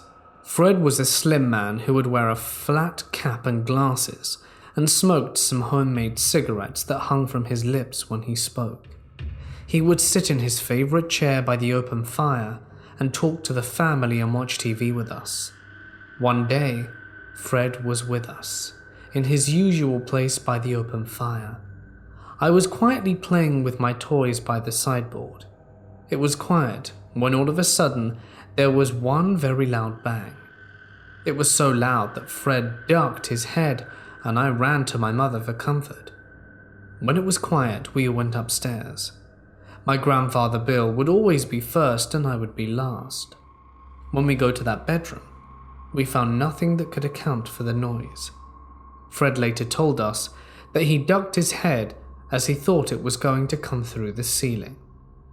Fred told us of another experience he had at Gladstone Villa. My grandfather Bill liked to look out the landing window that overlooked Cardiff Road into Bargoed town centre. This time Fred joined him, and he said he felt something brush past him. When he looked, there was nothing there. The most frightening experience I had was when I was alone in that particular bedroom. I made sure the light was on, it was very quiet, and I was laying on the bed facing the window that overlooked Cardiff Road, when I suddenly felt something heavy pounce on the bottom of the bed. I heard the bed springs go just once, and I felt the bed bounce. I didn't look straight away, but when I did, there was nothing there. I went downstairs to tell my family, and we all went back up. We saw distinctive paw marks on the bed, like that of an animal. I later found out that my grandfather, Bill, had a black Labrador called Tovey, who died before I was born. My grandfather, Bill, and my mother, Caroline, claimed to have heard a baby crying there, but as I didn't hear it at the time, I took very little notice of what they said. The activity got so bad that my mother, grandmother, and I slept downstairs with the lights on. It was only my grandfather Bill who was supposedly brave enough to sleep up there. It was then that he himself had yet another experience in there. He told us he was lying on the bed when all of a sudden he couldn't move. He couldn't even shout for us for help. This could well have been sleep paralysis, but he said he heard something in the room with him. My grandmother Rita had her own experiences. One day she went upstairs into the room to get my grandfather up, when she saw the boiler door room open all by itself. She didn't stay there to see what it was, but she rushed out the room. On another occasion, she said she had the sensation of something pulling her under her foot, like she had stepped on this gown. We had the ghost for so long that my grandmother Rita gave her a pet name. She called him Johnny, and my grandfather Bill would shout out the name to provoke a reaction, but nothing happened. Ivy Francis's son Charles got to hear about what was going on at Gladstone Villa, and he came along with some friends, and with my family's permission they went into a bedroom. It frightened one of his friends, and to this day, he still says it was a spooky place. My mother Caroline had an operation on her toe and ended up on crutches to support her. The local nurse would tend to her foot, and my mother sat in the chair when the nurse came that day. The nurse knelt down to tend her, and she told my mother not to hold her. My mother looked at my grandmother Rita in amazement, as she wasn't holding the nurse at all. My mother made her own conclusions that it was Johnny the ghost that was holding her, so as not for the nurse to hurt her. The only time I heard the ghost being vocal was the time we were all in the room. One of us wanted to use the bathroom and we couldn't get in there. My grandfather Bill said, "He's behind there." I heard quite distinctively the sound of Gregorian chant, and that was it. Nothing more. We left in the summer of 1978 when two local businessmen bought the property, and Gladstone Villa was eventually converted into a small hotel, and its name changed to Reds Park Hotel. On the night before we moved, there was one final incident we experienced, as if it knew that we were going, and that it was its way of saying goodbye. My mother, grandmother, and I got ready to go to sleep. The light was still on, and then we heard the doorknob turning, as if someone was trying to get in. At first, I naturally suspected my grandfather Bill, as he was the only one who could have slept upstairs in that room, and we thought it may have been him playing a prank. I called out to him, but there was no answer, no laugh that would give him away. We then heard our belongings that were packed in the hallway being thrown around. The next day, I asked my grandfather Bill if he was playing a joke on us, and he insisted that he wasn't. And to this day I still believe him. I had my 40th birthday party at Reds Park Hotel in August 2009 for old time's sake, and it was the female staff that told me about the ghost, and I told them about what happened to me there 30 years before. The staff told me of their own personal experiences, the lights going off and on, the odd sightings in room 5. A bride in white was seen. Again, the claims of the baby crying that made no sense at the time. I did a thorough research of the property and the Cardiff Road area, and I found out some very interesting things indeed. I found out from the Bargoed Library and local newspaper archives that Gladstone Villa dates back to the 1900s, and it was named after the former British Prime Minister William Gladstone. I discovered the previous people that lived there. The Kimmett family in 1924, a newly married couple, Michael and Evelyn Kimmett, and a son named Elvin. He died at 4 months, according to the archives. This may explain the baby my mother and grandfather kept hearing in the bedroom. Miss Evelyn Kimmett died 1970, soon after I was born. Maybe this was why the activity all started.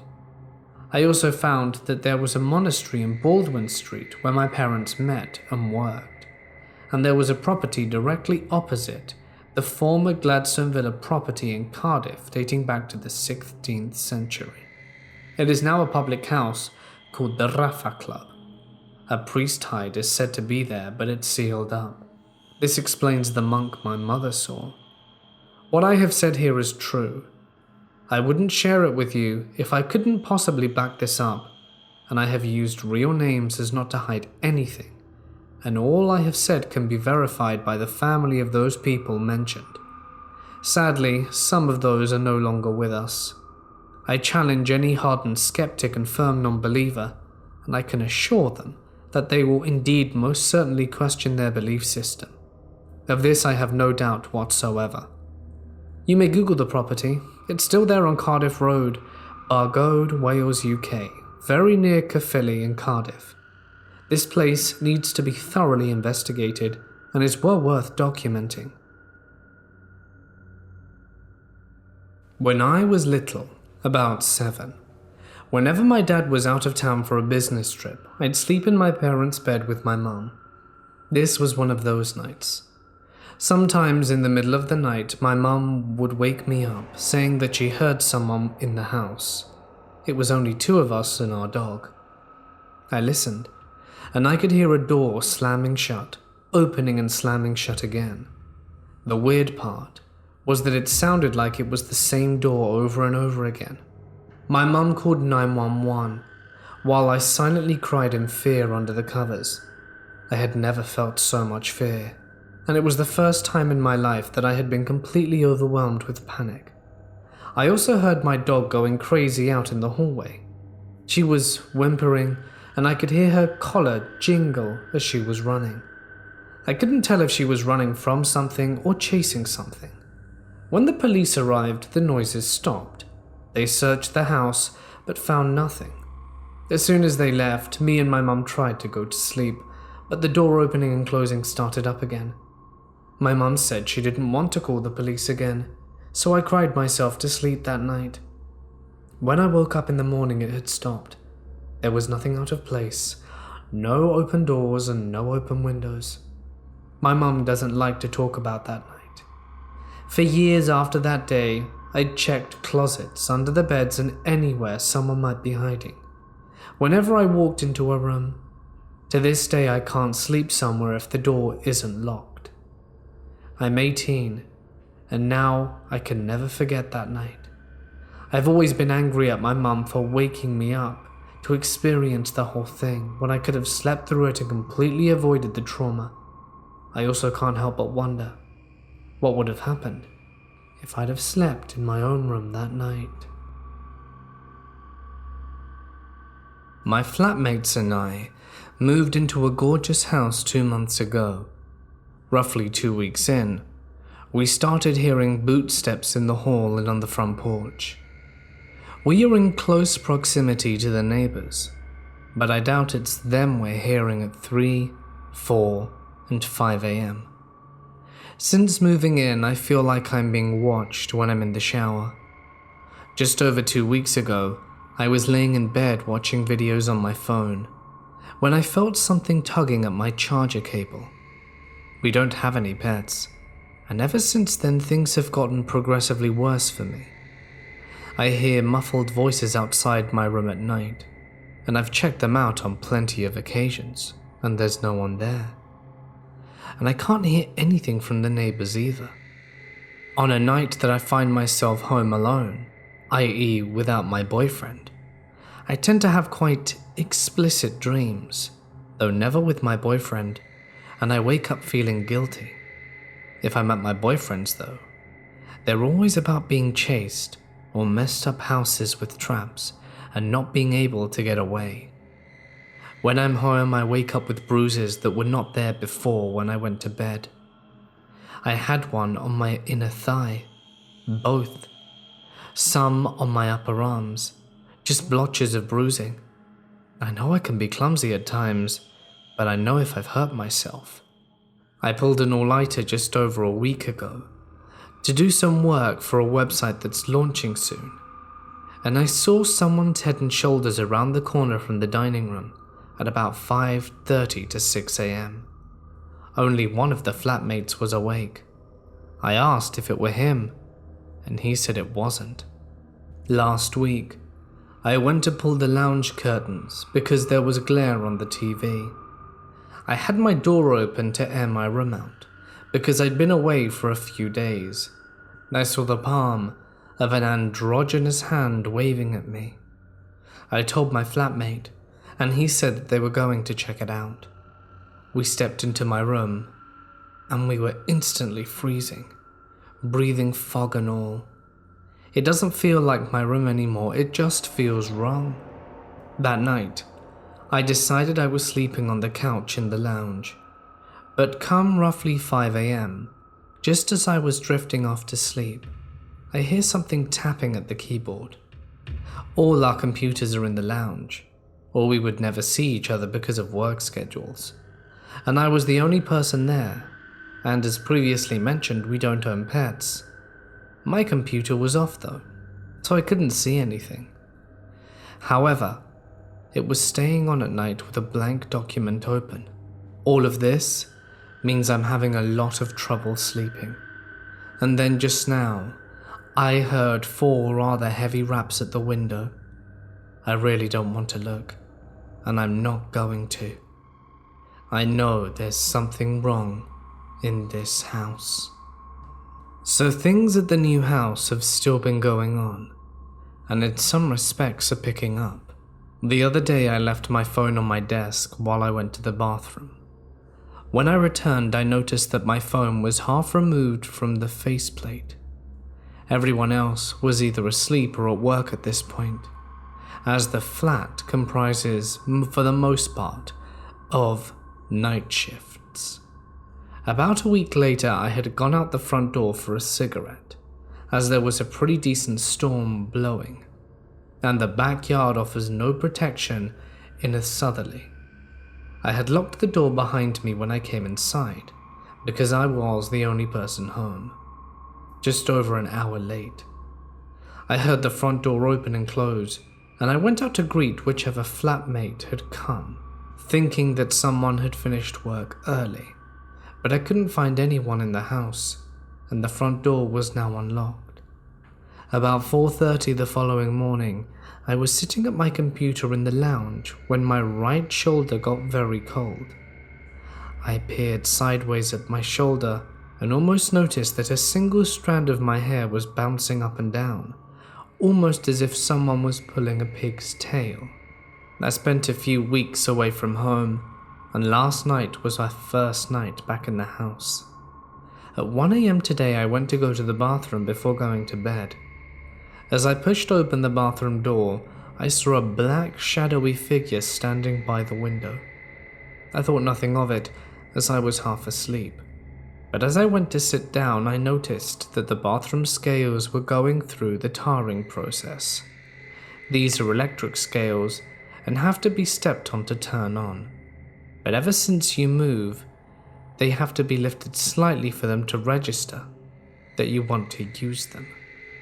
After questioning the flatmates that were home at the time, I found that no one had been in that bathroom previously to me, and seeing that I use the scales regularly, I know that they only stay on for about 30 seconds after use, or 15 seconds if not being used after tarring.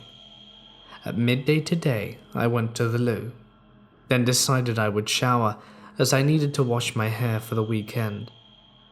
I went to get my towels and hairbrush from the sleep out, and when I came back, I went to turn the door handle to quietly close the bathroom door behind me, so as to not wake up my flatmate in the next room with banging doors after his graveyard shift, only to discover that the bathroom door had been locked. I'm thankful I hadn't completely shut the door behind me, not even 5 minutes previously, seeing as it was only he and I home. I hadn't worried about locking the door while using the loo, and also while I was showering, I noticed that a leg to the onesie that was hanging on the back of the door was sort of jerking around at odd intervals, but none of the towels or my gowns, which were also hanging on the door, had been moved at all. The weird dreams are still happening, albeit less frequently, while I was at my sister's place. This place still feels terrible. I sleep with my light on, and documentaries playing on YouTube on my phone. But thankfully, I haven't woken up with any new bruises in the last few weeks. First off, I need to let you know that I don't believe in ghosts. I consider myself a rationalist and always try to look for a rational and logical explanation to things without jumping to a conclusion. That being said, I'm having a lot of trouble explaining what I've been experiencing in our new house for the last few months. Me and my wife recently moved into an old army home. They're offered to all acting soldiers in my country and are very cheap. Most of them were built in the 60s and 80s. Our house is at the very back of a much larger section, at the top of a hill and overlooks a valley with a dense native forest below. It's very cozy and offers a lot of privacy with no immediate neighbors and a good view. At first I had a couple of weird encounters that left me scratching my head, such as when I was walking from the front door to my car when I heard a loud banging on my tin roof, as if something hard, like an acorn, had landed on it and was bouncing down. Whatever it was, it bounced off the roof and into the branches of the tree in our front yard, which begins to sag under the weight of the thing. There were no branches hanging over our house that could have dropped anything, and I couldn't see any fall off the roof, nor did any land on the ground after it made the tree branches sag. I thought it was weird and mentioned it to my wife at the time, but just sort of brushed it off. Then there were the windows in my living room. Me and my wife live alone. I had our windows open to let the breeze in because it was a hot summer's night, and I decided to close them since it was time for bed. As I closed them, my wife called me outside to the backyard since she had spotted the International Space Station moving across the sky. After I came back in, I sat down on the couch and I noticed the curtains were flapping in the wind. I walked over to check the windows I had just closed, and they were now wide open. I know for certain I had closed it just moments ago when my wife was outside the whole time, so she couldn't have opened it. I asked if she saw me close that window, and she said she was standing in the doorway and watched me do it. I kept asking her if she was messing with me, but I can't figure out how it could have happened. The last and most troubling incident was what prompted me to make this post. Last night, I went to bed just after my wife, who was already asleep. I lay in bed browsing on my phone when suddenly I noticed I could hear what sounded like heavy breathing. I stopped and listened for a moment, assuming it was just my wife snoring or something. But she was sleeping right next to me, and this sounded like it was coming from the far corner of the bedroom. I focused on the sound for what felt like several minutes, while being paralyzed with fear. I was convinced someone was standing at the end of my bed. I woke up my wife. She was half asleep until I said I thought it sounded like someone was in the house, which made her bolt up, and then she said she could hear it too. I then turned on all the lights and went around the house, checking all our locks and cupboards, and didn't sleep well that night. Has anyone experienced anything like this before? Am I just being paranoid? I'm usually quite level-headed, but this is starting to make me question my own sanity and judgment. When I was younger, I lived in this pretty old house in a neighborhood. It was always creaking as old houses tend to do. I've always felt uncomfortable and weird when I'm inside the house, even during the day. and tried to play outside as often as I could. I know I wasn't the only one who felt this weird, creepy vibe, because my mother once asked me to be there with her one night while she was cleaning the kitchen as she felt uncomfortable. This house gave off a lot of bad energy. My parents did not get along, which resulted in a lot of arguments, which must have caused some trauma for me. I was so full of anxiety that I barely spoke to my parents and stuck to myself. Overall, a lot of bad vibes and energy, but in a more of a paranormal stance. There were also times when the TV would turn itself on or off.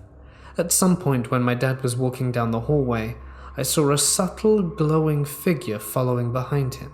I even remember falling down my bunk bed twice, and on the second fall, when I got up, I realized my head was somehow under the bed, as if I was being pulled under it.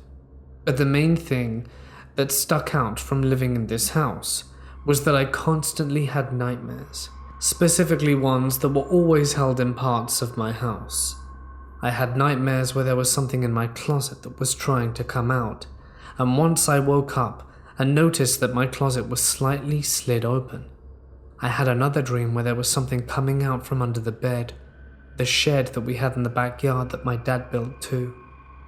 I knew there were 3 of them living there, since there were 3 lines that moved through the tall grass, and they were moving towards me. I'd always wake up in the middle of the night and swore that a shadow had moved across my window at some point. 11 years later, my family finally moved to another home, and stepping into that new house never felt so calming. No creepy feeling that something was home, and no nervousness when alone in the house. I could never imagine going back.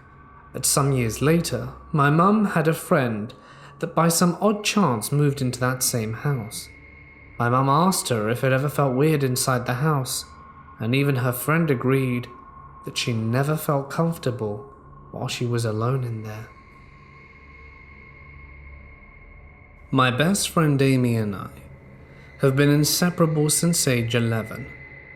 I basically grew up at her family's beautiful 80-acre farm in Ontario, Canada. It's one of my favorite places in the world, and I have countless good memories there. I even got married there a couple of years ago. With the good memories, there are some that I cannot explain, and it has made me reconsider what I know of the world. When Amy's family bought this property 20 years ago, the heritage farmhouse that came with it was in terrible shape. It was over 100 years old, and it's your typical red brick Canadian farm. When they arrived, the kitchen floor was caved in, open like a pit. It was full of bones. They assumed that it was perhaps a garbage chute below the cooking area, but there were many different kinds of bones, including animals we typically don't eat. Weird. But they went ahead and filled it in and repaired the house. Over the years, they have transformed the place dramatically, and it's been cool to watch the process. When we were 12, Amy's younger sister Chloe came up to Amy and I out of the blue and suggested we tie her up and put her in the cellar. It was obviously a weird request, but we obliged, thinking it would be funny. She was a bit of a brat, and it would give us a spooky thrill. We followed her down to the dirt floor basement, which of course had always felt like the creepiest place in the house, and proceeded to tie her hands and feet with some soft jump rope she had provided for us. She talked us through a list of things we needed to do in a quiet, monotone voice. We laid her down in the cellar, which had a heavy door to keep it cool, and she instructed us to turn off the lights and shut the door. The light was off for a second before she let out a blood-curdling scream. We jumped inside in a flash to see Chloe trembling, wide-eyed, and she had wet herself. To this day, I have never seen someone in a state like that, an honest, manic state of fear. She told us that the moment the room went dark, something heavy had shuffled in the room in a low voice and greeted her with a low rumbling, "Hello." The lights in the basement flickered, and she recalled the hello, and we all felt an enormous wave of icy fear wash over us. We scrambled to untie her and got the hell out of there. Can you remember how it felt running up the basement steps as a kid? Like someone was after you? Far more tangible than the usual childhood imagination. It was like something reached for us as we ran. We never played in the basement again. When we talked about it later, Chloe had no memory of ever asking us to tie her up, nor did she recall even going down to the basement. She was very hurt that we had done that to her. This annoyed Amy greatly, as she thought Chloe was just trying to get us into trouble. But Chloe never told her parents, and based on the glossy look in her eyes when she asked to be lowered into the cellar floor, I believe her. When we were 15, everyone in the house was having weird experiences. Going upstairs to the bathroom, there was always something in the corner of your eye rounding a corner or peering at you from a doorway. It was unsettling to say the least. As we went through the goth and emo phase, Amy started to mess around with potion making, pentagram items and other oddities. I didn't necessarily credit Amy with this, but things started to get kicked up a notch after that. I was there for a sleepover once, in summer. Amy and I were sleeping in her bed, and she had an alarm clock that would project the time on her ceiling in that typical red segmented alarm clock font. Weird things would always happen at certain times of the night, and we would watch the red numbers and hush our girl chat at those times and listen to the house. Midnight, 1:11, 2:22, 3:33, and so on. One morning I woke up just as the sky was starting to lighten. I needed to use the bathroom, and was sleeping on the inside of the bed against the wall, facing Amy's posters. I rolled to my back to check the time, and I could not see the hour. My blurred, sleepy eyes focused harder, but something black was obstructing the time. My eyes widened in terror as I turned my head towards Amy and realized the blackness was an entire human figure floating in the air about a foot over Amy. It looked like a mirror of Amy, but with no discernible features or form. Humanoid, but wrong. It was not dark in the room. The morning light had filled her room with a dull grayness, and I could see details across the room. I stared at this figure in horror, moving my eyes up to its empty face. No mouth, no nose, just emptiness.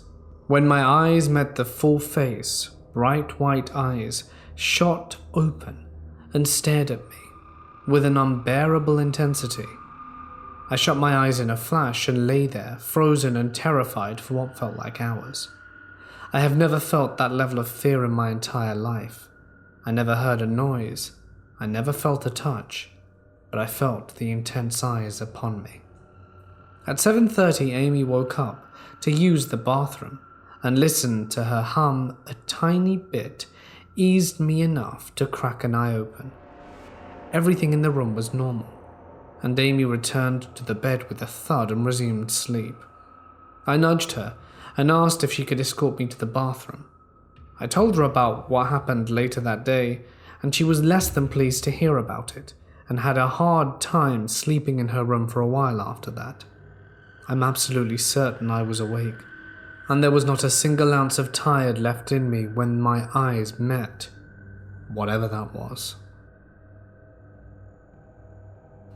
My house is old. What is currently the kitchen, master bedroom, and dining room was the original portion of the house, built in the late 1800s around the time the community was being established. The house has grown significantly since then, and my parents bought the house in 1991. After a few years, my mother started having very bad night terrors. They eventually escalated to the point where my mother felt she could no longer stay in the home, and we moved in 1999. My parents kept the home as a rent house, and I bought it off them in 2007. I was pretty much constantly rearranging the master bedroom, now my room, and after about a year, my bed ended up in the same position as my parents had theirs during our last years when we all lived here. I started having night terrors, of a man in old-timey clothes sitting on the edge of the bed with a knife. They were so real that I started sleeping with the lights on. The light was the only difference between the dream and reality, and helped me pull myself out of it. This went on for a few months, until I moved the bed and they abruptly stopped. Later on that year, my night terrors came up in conversation with my mother. The look on her face was both recognition and pity. She described the man perfectly, then asked if my night terrors had developed into being buried alive. I said that they hadn't, and she said, "Yeah, I guess it took about 1.5 years for it to get to that." Then I suddenly realized why my mother was so stressed out in those years, and why she hates to visit my home. After that, I began my best trying to research the area, the home, everything I could get my hands on. It wasn't until this last weekend, when at a music festival, an older gentleman asked me, wasn't there a civil war in that area? And gave me my first real lead. I learned that there was a battle in 1862, approximately 3 decades before the original portion of the house was built. About 60 miles north of here, in fact, and the troops likely passed through here on their way to the Gettysburg of the West. Still researching, though. I have no concrete answers. Definitely do not miss the night terrors. My apartment is haunted. I'm 20 years old and live in a fairly small apartment complex.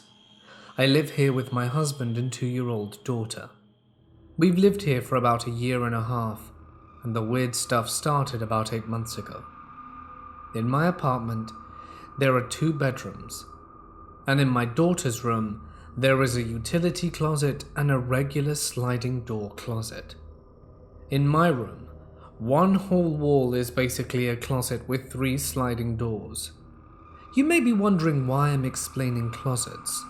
Well, this is because that's where all the creepiness started. One huge OCD tick of mine is closing doors. I cannot stand doors being open for no reason. So every door in my home is shut almost 24/7. Also, I thought, one day while I was visiting my cousin, who lives 1 apartment building over from me, for an all-day occasion, my daughter was gone with family for the weekend, and my husband was at work. Some odd stuff happened. My husband made it home first, and only went in for about 5 minutes to grab something out the kitchen and bring it over to my cousin's place. He verified that I indeed had closed every door while he got home. After sitting around and chatting with my cousin for a few more hours, we went home. Walking through my front door, I felt like something was off. It was pitch black, but I chalked it up to my husband shutting off the stove light, which in itself is still odd. Stumbling for the light switch, we find one of my daughter's toys placed in front of the light switch, where in the dark you could easily trip over it. This was sign too that something was off. I knew for a fact that it hadn't been there where I'd left earlier. I brushed it off and continued on, getting settled in for the night. Later, while walking down the hall, I stopped dead in my tracks, 1/3 of the way down the hall, when I saw my daughter's bedroom door slightly ajar. Had my husband been in there? I could have sworn he was in the living room the entire time. But then I heard it. The closet door, her closet door, in the pitch black of her room, had slammed open. I stood frozen for a moment before slowly peeking around the corner of her doorframe. Nothing. The door was closed, but something else catches my attention. Out of the corner of my eye, I see it. A small light, a flashlight that had previously been in the bottom drawer of the kitchen. It sat in the center of my daughter's bed, with the light illuminating the corner behind her bed. I approached it slowly, and the moment my hand connected with the light, a button-operated toy began flashing behind me. You heard that right. This toy that you have to manually press buttons onto to turn on was flashing while I was cornered in my daughter's room. I felt my heart was just about to force its way up my throat. I couldn't breathe until, like a hero out of a movie, my husband walked in asking what I was doing, and I left the room quickly. A few nights later, my daughter is still out with family, and me and my husband are in bed. It's the middle of the night, and I'm having the weirdest dream. I dream that I'm lying awake in bed, and there is a dark shape in the darkest corner of my room. And it startles me awake, or so I think. I wake up in another dream with this tall, dark figure bent over my bed staring down at me. This time I'm jolted awake, and I'm trying to catch my breath. While I sit in the silent dark, my husband is sleeping, and I'm essentially alone. That's when I hear it. My closet door is shaking back and forth on the track, not like being blown by wind, but like someone is shoving it, trying to get out. At this point I'm in tears and shaking my husband awake, and the moment his eyes open it stops. I get frustrated and cry harder, because now I feel like I'm going crazy. But this entity obviously isn't done yet. Night after night of listening to toys coming on alone, and closets opening and closing, does it finally happen. I have this problem with my eyes called optic neuritis, which causes me to occasionally lose my eyesight when I stress out too much. The reason I tell you this is because the night my husband finally got to see what I was talking about was the night I lost my vision for a few days. We were in bed sometime at night and it's quiet. I'm really good at detecting sound since I'm basically blind every few months or so. When I hear a familiar click, I sat straight up in bed.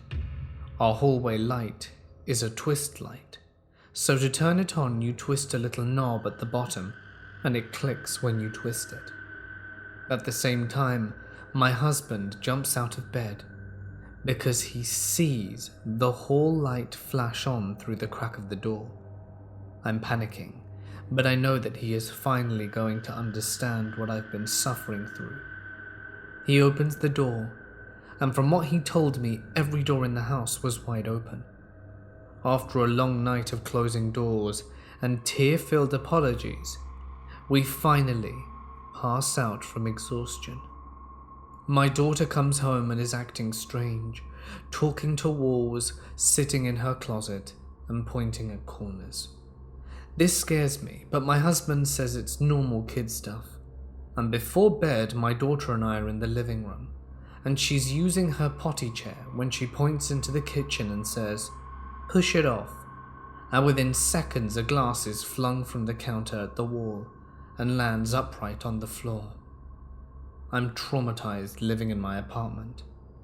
One thing more happened yesterday when me and a friend were sitting in the living room with my daughter, and she gets up and runs to the open door. I assume my husband is home, because before she gets there the doorknob starts turning, like he's trying to unlock it. And the moment she unlocks it, the door starts to open but slams before she can pull it open. I'm confused at this point, and so is my friend, so I check the door and nobody is even near it. I live at the top of some stairs, so I'd hear someone running down the stairs if it was a joke. My daughter is visiting for holidays with family, and I'm alone. While I'm video chatting with my mother, she stops mid-sentence and says hi to my husband. I'm confused and think that she can see the confusion on my face, because she begins to look confused as well. I remind my mother that I'm alone, and she goes pale, explaining that she had just seen the shape of a person standing in the hall behind the couch where I was sitting. Moments later, after I walk through the house with an old pocket knife in hand, I find nothing. But now my mum and I, at the same time, ask, "Is that running water?" I look around trying to find the source of the sound, checking every bathroom, not a drip.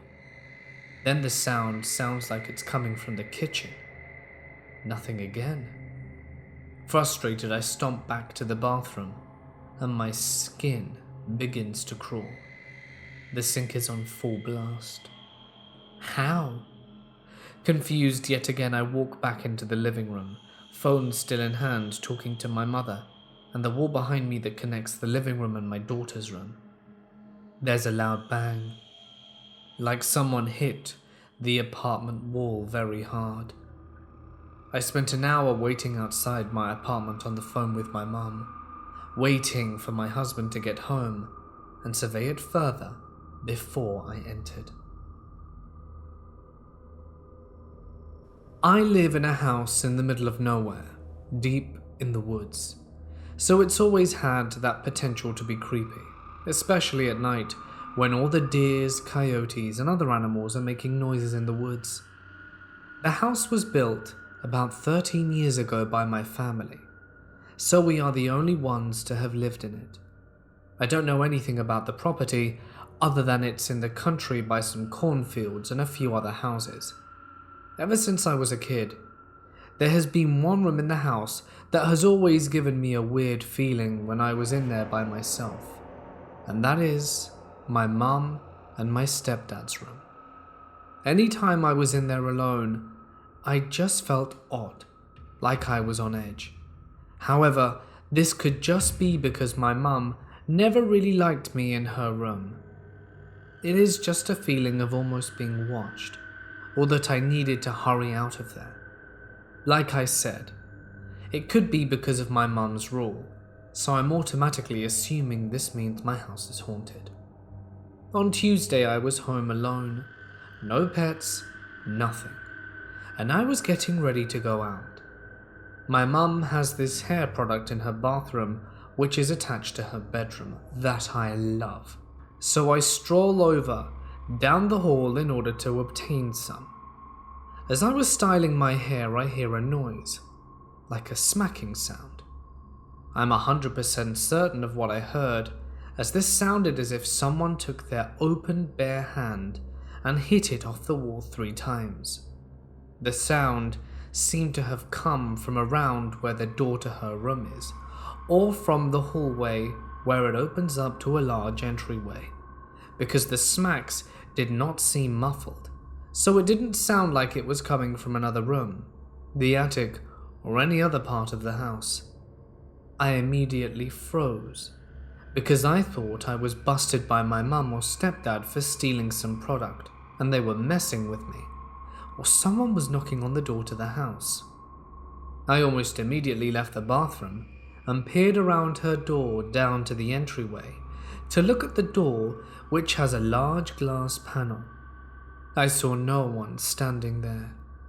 I ran downstairs quickly to see if someone was pulling out of our driveway, like UPS or FedEx or perhaps even Jehovah's Witnesses, but there was no one leaving. We have a long driveway too, so it's not like someone could pull out quickly. Now at this point, I obviously start to freak out, and every horror movie I have seen and story I had read had come to mind. I grabbed my things to finish getting ready at my friend's house and left. I spent at least 15 minutes getting my things together, and in that time nothing else happened. But as I said, as soon as I had my things, I ran to my car and left. On a lighter note, I was caught by our security camera running to my car, in my PJ tops and shorts, with Uggs on my feet and crying. After the fact, it was kind of funny, but I was definitely terrified. For a long time now, my mum and stepdad have not gotten along.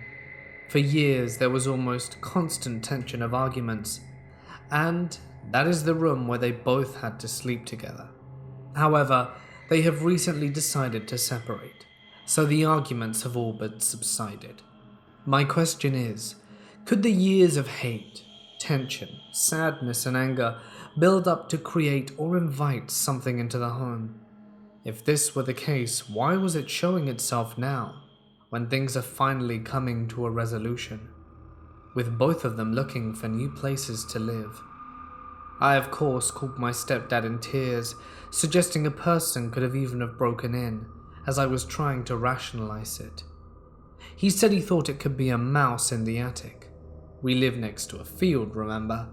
A loose side panel on the house from recent extreme winds, or ice from the ice machine in the kitchen.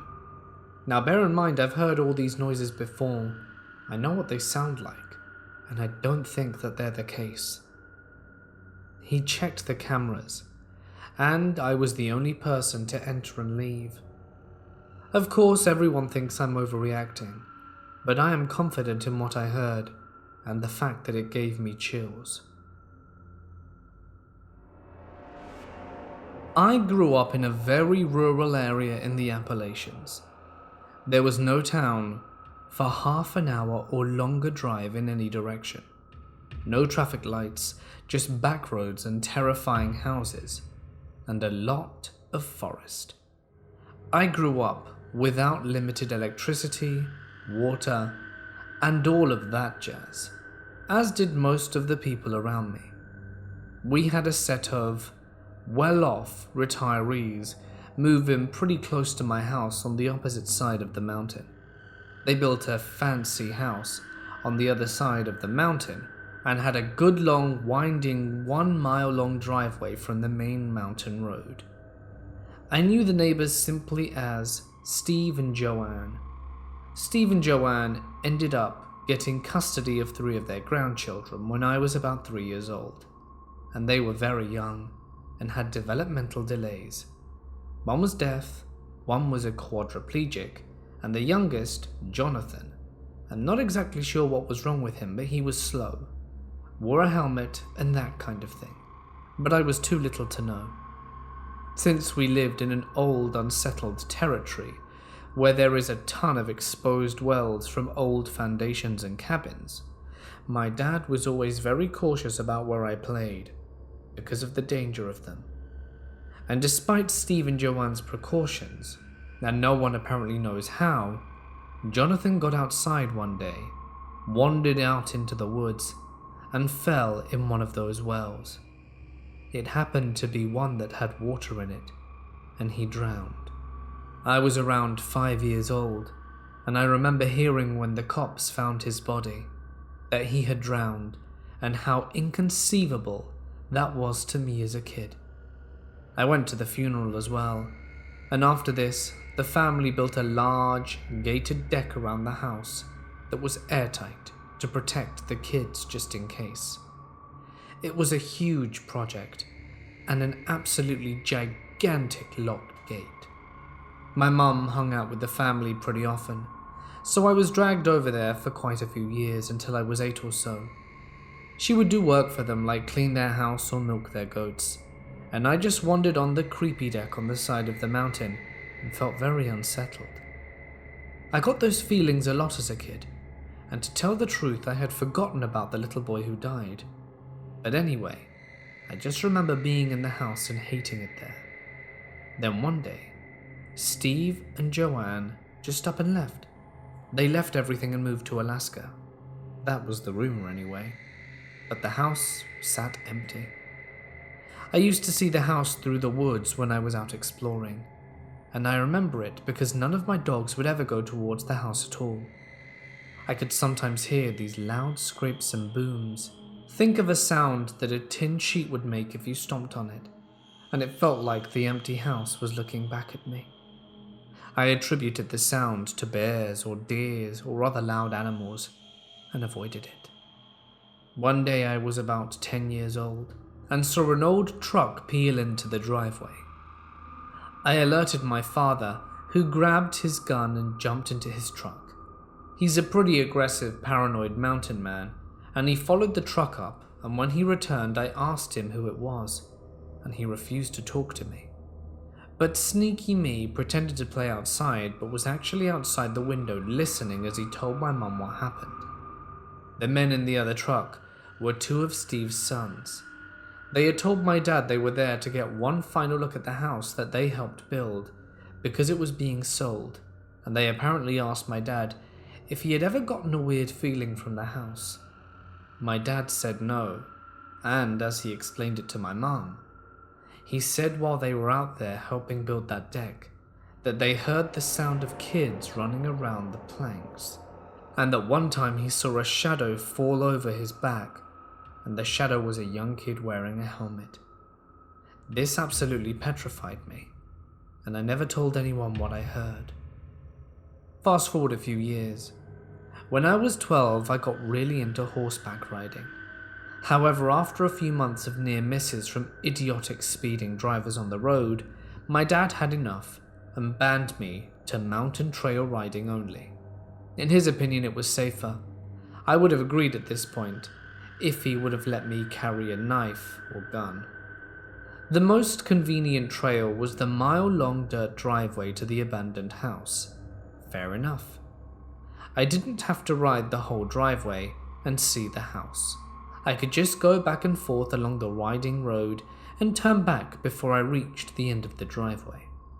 So one day I was doing this and got braver and braver. Eventually I decided I would ride my horse up to the last turn, which was level with the house and where everyone parked their cars. I guess I was curious and just wanted to see this place up close now, as it had gotten dilapidated and the grand deck was looking pretty moldy. The driveway end was all overgrown, which my horse was really excited about. We were doing walks and trots for a good hour or two. His name was Tennessee. He was all sweaty and wet, and we walked up to the end of the driveway and immediately went for the tall grass, dipping his head down to about knee level to reach it, nibbling away. I know I was going to be in trouble for letting him eat grass, but I had to mention before anything else that this horse was not skittish. He was middle-aged and had been rodeo trick horse trained, and was not afraid of wimpy horse scary things like loud noises or cars. He was intelligent, and definitely the best trained animal I'd ever owned. He could even rear in a circle on his hind legs. It's one of those rodeo tricks. In any case, we were there for a good 5 minutes. The air was still, the day was hot, and the sun was shining. I was staring ahead. The house was to my right, and the horse and I were perpendicular to it. Down the mountain and just zoning out. I admit that I felt watched like I always did when I was near the house. But since I felt that way 99% of the time as a kid, it was easily ignored. But then, I heard running footsteps in the empty house. I turned my head to look, and when I did, I got this insane feeling of dread. I half expected a bear to rush at me. The worst part is, just as this feeling hit me, my horse abruptly stopped his chewing and tensed up. I could feel it. His head shot to the right as well as his ears pointing forwards. That's when I internally went, "Oh shit," because the confirmation from my horse was that this whole thing was real. We stared at the house in unison, footsteps getting stronger, and the feeling of dread gradually getting worse. And then suddenly, a scraping noise like metal on metal. There was a huge swamp cooler in the large kitchen window, which got pulled inside as we stood there. I saw it wiggle, and bang, it fell and all the doors and windows shook. Whatever had been walking inside lifted this immensely huge thing and pushed it inwards, because it wouldn't push outwards. When the swamp cooler disappeared, my horse straight up bolted. He had never done that before or since, even after being near gunshots and wild boars, but he took off in a dead run, and I just let him go. I was absolutely terrified, and I remember hearing his hooves thundering along the dirt and gravel, and hearing the wind and my own heartbeat, and just this ungodly roaring, almost like a lion or a bear. Anyway, that's the story. Make of it what you will. I very slyly told my dad that I had seen the swamp cooler missing from the window, and he went over to check, and said the house had been ransacked but nothing was stolen. He said it was human. There were no evidence of animals being inside, but the cabinets were opened and the food and belongings were thrown around. He was angry, thinking it was a vandal, but he said all the doors were locked and the windows intact. After my parents divorced back in 2006, my mum could no longer afford to pay the mortgage on the house which we were living in, so we were forced to move. I was an angry child at the time, angry that we had to move out of this house. I loved that house. My mum and sister fell in love with the house that was across the street from a cemetery. I was terrified of cemeteries at the time, so living across from one was something out of my worst nightmares. We did, however, end up moving in. My mum, my sister, our 2 dogs and our 1 cat. Things were quiet for several weeks while living there, and it wasn't until 6 months later that unexplainable happenings began to occur. 6 months in, I woke up to a loud crash and looked over to the side of my bed. My Labrador was lying on the floor having a massive seizure. He never had had a seizure before, so this was terrifying. He had at least 3 in a row, and that day he was diagnosed with epilepsy. We'd had him for 5 years, and he had never once had a seizure before, so it was odd that he'd have one now. My sister adopted 2 kittens, and we had a cat tree that they would sleep on. It sat next to the recliner where I'd sit most of the time, so I could use it as my laptop.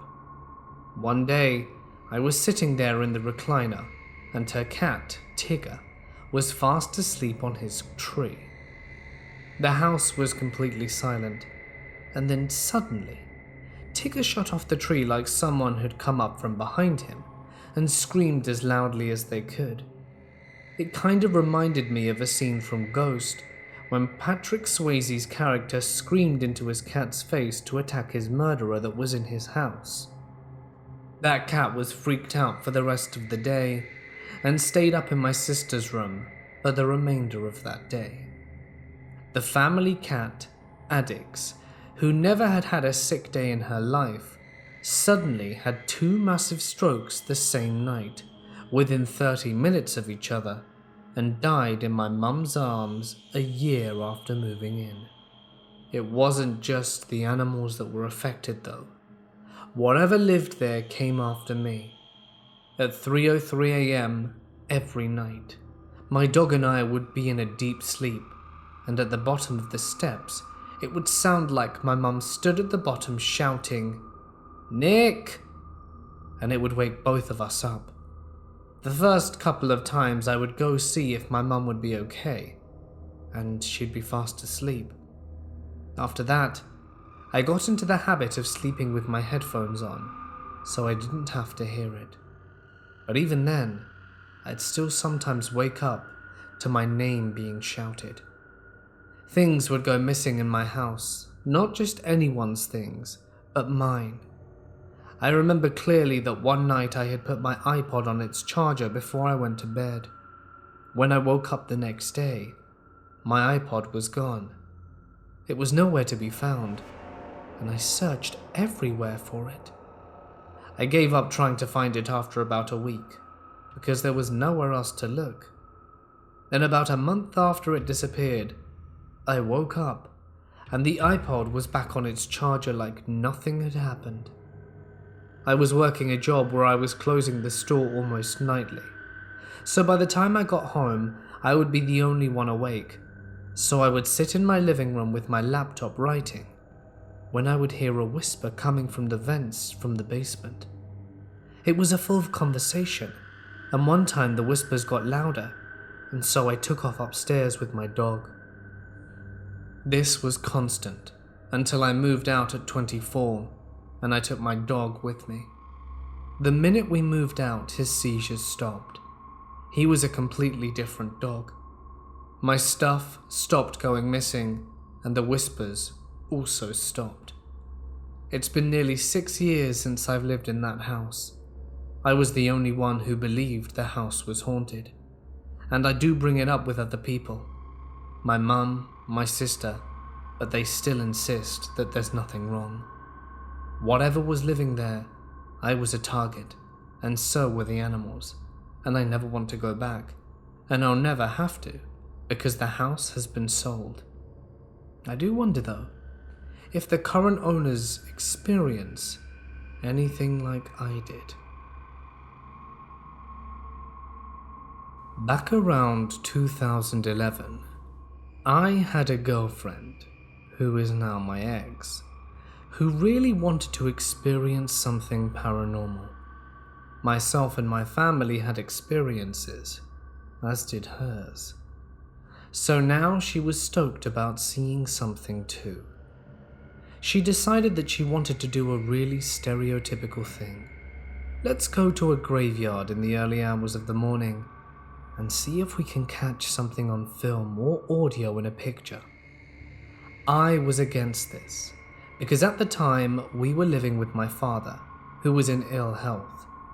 I'd always heard it was possible for things to follow you home, so I didn't want to do anything that could make his health worse. However, she was the kind of person that couldn't be talked out of something after making up her mind. Knowing how dangerous an area like this can be in the early hours, I ultimately went with her, as there are a lot of drunks leaving pubs and walking through this area. We spent the better part of 3.5 hours wandering around the graveyard before we found absolutely nothing. So we decided to go back home and spent a few hours watching TV before falling asleep. As we went to bed extremely late into the morning, we didn't wake up until around 11:30. We sat and spoke about the night before, how it was a shame that nothing happened, and then moved on to talk about our family's experiences. During this time, I started getting dressed. I put on my clothes and was sat on the bottom corner of my bed putting my shoes on, when as we were talking, we heard a familiar crack as the door opened. My girlfriend's face lit up with a shocked expression as she was not dressed. In one single impressive movement, she jumped up and pulled the duvet from underneath her and covered herself with it. I looked over towards the door, puzzled, as we were the only people in the house that could get upstairs, as my dad had extremely bad legs covered in large, deep wounds that would not heal. The handle came down and stayed down as the door slowly opened. After about 4 seconds, the door had opened about 3/4 before the handle slowly came back up, halfway before snapping back, as if someone had let go of it. Slowly it opened all the way, and I could see there was nobody on the other side.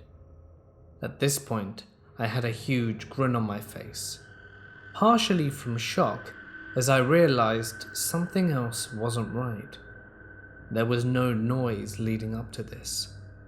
The house is old. The floorboards and staircase are both completely shot, and if someone was heading towards the room, we would hear them without a doubt. Looking at me, she asked, "Who's there?" All I could say was, "No one." Eventually, I did leave the room to check the house. It was just the 3 of us. No one else was there, and my dad, of course, hadn't moved from downstairs. Around half an hour of this went by, and I went to our local shop to pick up a few bits. I brought 2 Rustler burgers as a quick breakfast for us before we went out.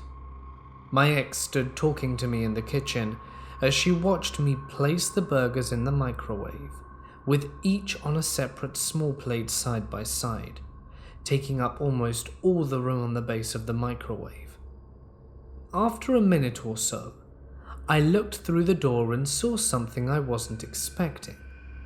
The plates that I put in side by side were now stacked on top of each other, right in the middle. I didn't say a word. Blank-faced, I pulled out both plates, as they were, and looked at my girlfriend. Her jaw dropped. "I know you didn't put them in like that, I saw you," she said. After this, doors would begin to open without anyone being on the other side. This became a common occurrence for 6 months, and pretty much became a normal part of everyday life. I remember it happening when my friend was there. We sat playing FIFA on the Xbox, when suddenly we heard a crack. My friend looked around and said, "Your door just opened," to which I replied, "Yeah, it does that." I live in quite a rural region of Germany. Many castles, fields, wineries, and bits of history splattered around my surroundings. Personally, I live in a house that was built around the 50s or 60s. It's fairly old and is already getting cracks in the walls, with mold appearing in several spots with high humidity, which we are obviously trying to get rid of, but it's easier said than done, as it reappears all the time, especially during winter. I don't know that much about my house's history, as it's just an old house like many others in this village. The only remarkable feature about my house being the fact that the former mayor of this village lived here. Now, I won't start retelling stories from my childhood, as I was a generally anxious kid who'll get startled by the simplest of things, being introverted and into art. I'd also have a huge imagination, so I might as well have made some things up. Anyway, it began with simple things that many other people experienced, such as seeing shadow people, dark, faint silhouettes right in the corner of my viewing area. They can be moving or standing there. Nothing to be scared of when you get used to it though I did feel uneasy while being home alone. There were other occasions where I would hear faint voices. They'd usually be calling out my name, which does get awkward when I start asking my family if they were calling me, to find out that they were not. One of the more scary instances was when I heard, "Go away," late in the night, but perhaps I was just tired. But voices are voices and shadows are shadows. Time to get to the more interesting stuff. Certain lights can sometimes turn on without anyone being there, and turn off after a while. Others begin to flicker and stop at some point. The latter especially happening very often recently. Certain objects can also sometimes fall down or be misplaced. Another incident involving a light did actually scare the living crap out of me, as it occurred late at night while I was up. It was the mirror in front of my bed.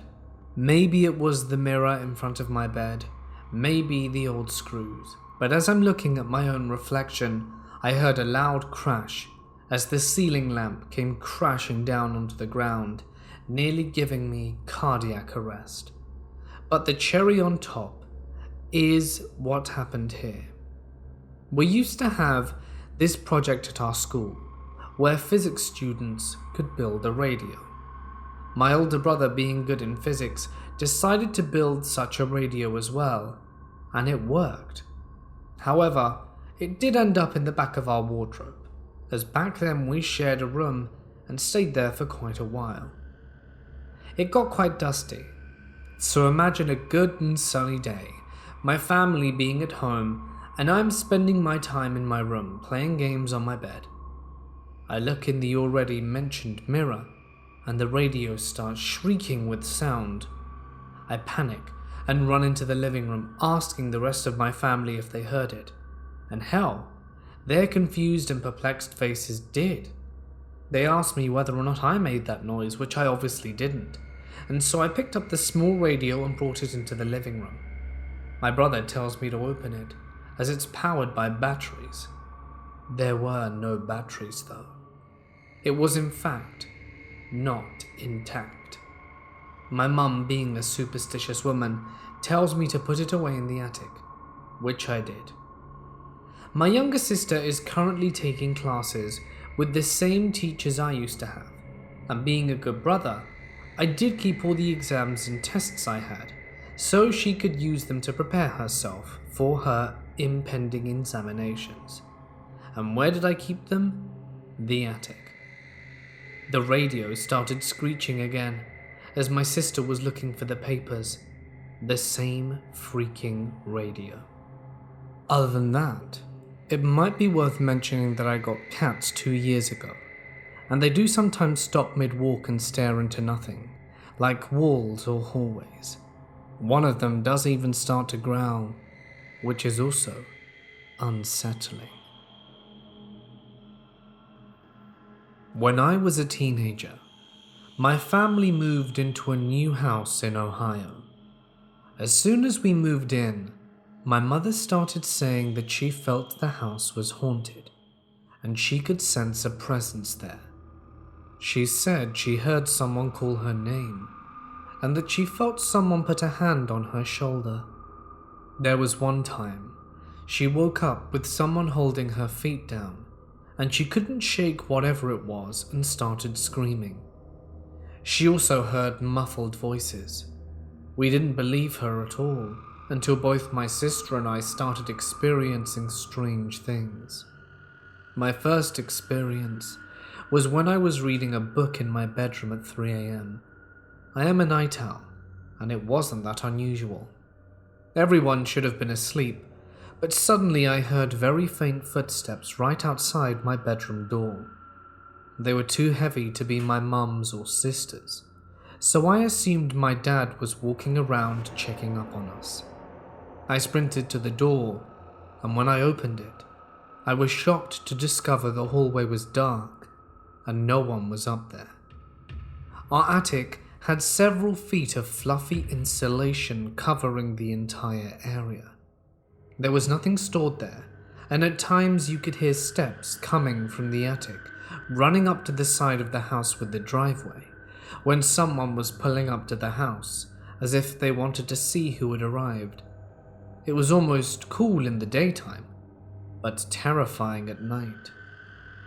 There was always something clicking loudly under my bed, as well as in the closet at night. I always tried to convince myself it was air vents. However, all the air vents were on the other side of the bedroom and never made clicking noises. I sometimes saw an outline of a person standing next to my bed if my head was covered with a sheet, and when I'd pull it off, there'd be no one there. I'd hear sighs as if someone was standing right behind me, and there was one occasion where I heard a whisper, "Come play." I prayed a lot, and that usually helped. I'd also ask them to quiet down, and that helped too. One time, my boyfriend and I were doing homework in the basement, and heard the garage door open and the voices of my parents in the kitchen. We ran up to say hello, to discover an empty house. There was another time when my boyfriend stayed overnight. He slept in the living room, and in the morning he asked if we were playing a joke on him at night, as he kept hearing a ball bounce on the stairwell leading up to the bedrooms on the second floor, and in the kitchen. But every time he got up to see what was going on, no one was there.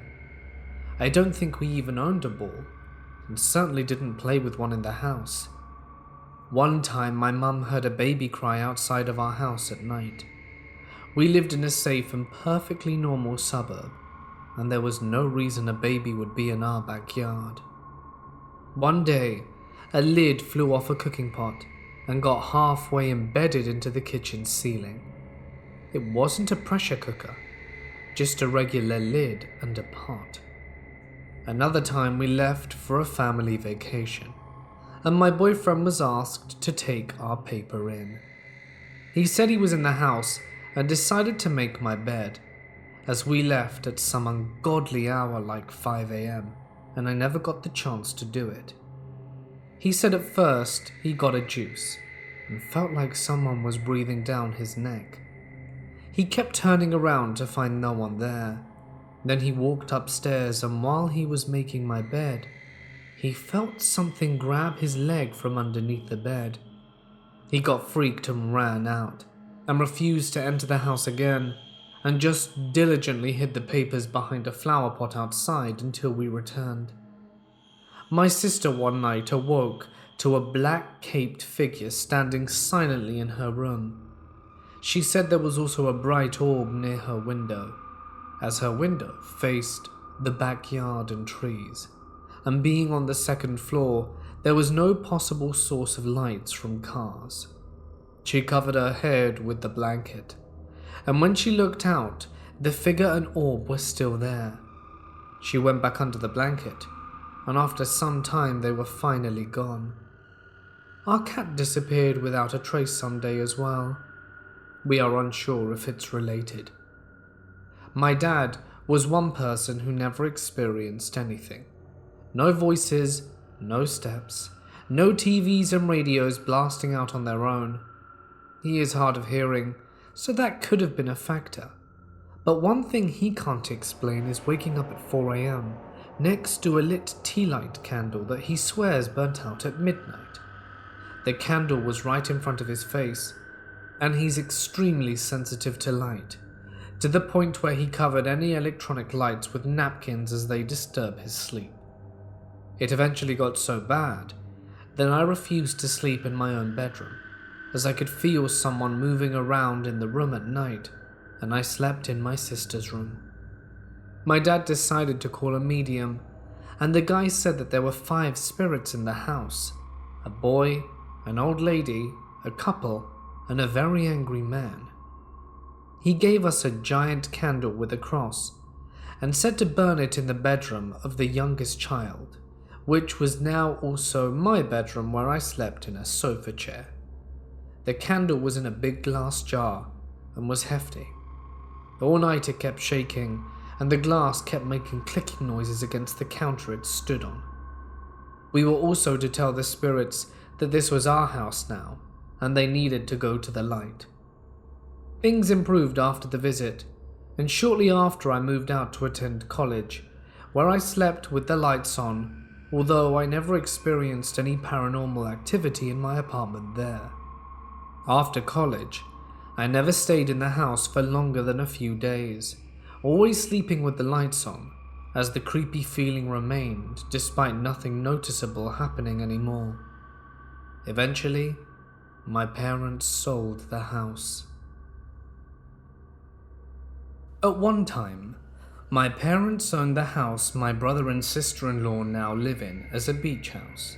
When I stayed there alone, the weirdest things would happen, like odd noises coming from the kitchen in the middle of the night. If I was there with certain friends of mine, it would be a different story. There are 2 incidences that stick out in recent memory. The first one took place when we were sleeping on the futon in the living room, which we did because the only beds we were allowed to sleep on were extremely uncomfortable, so we just used them to hold our clothes and toiletries. I have extremely bad eyesight, so while watching TV that night I was wearing my glasses. Then when I decided to go to sleep, I took them off and set them on the arm of the futon folded up so they would be handy in the morning.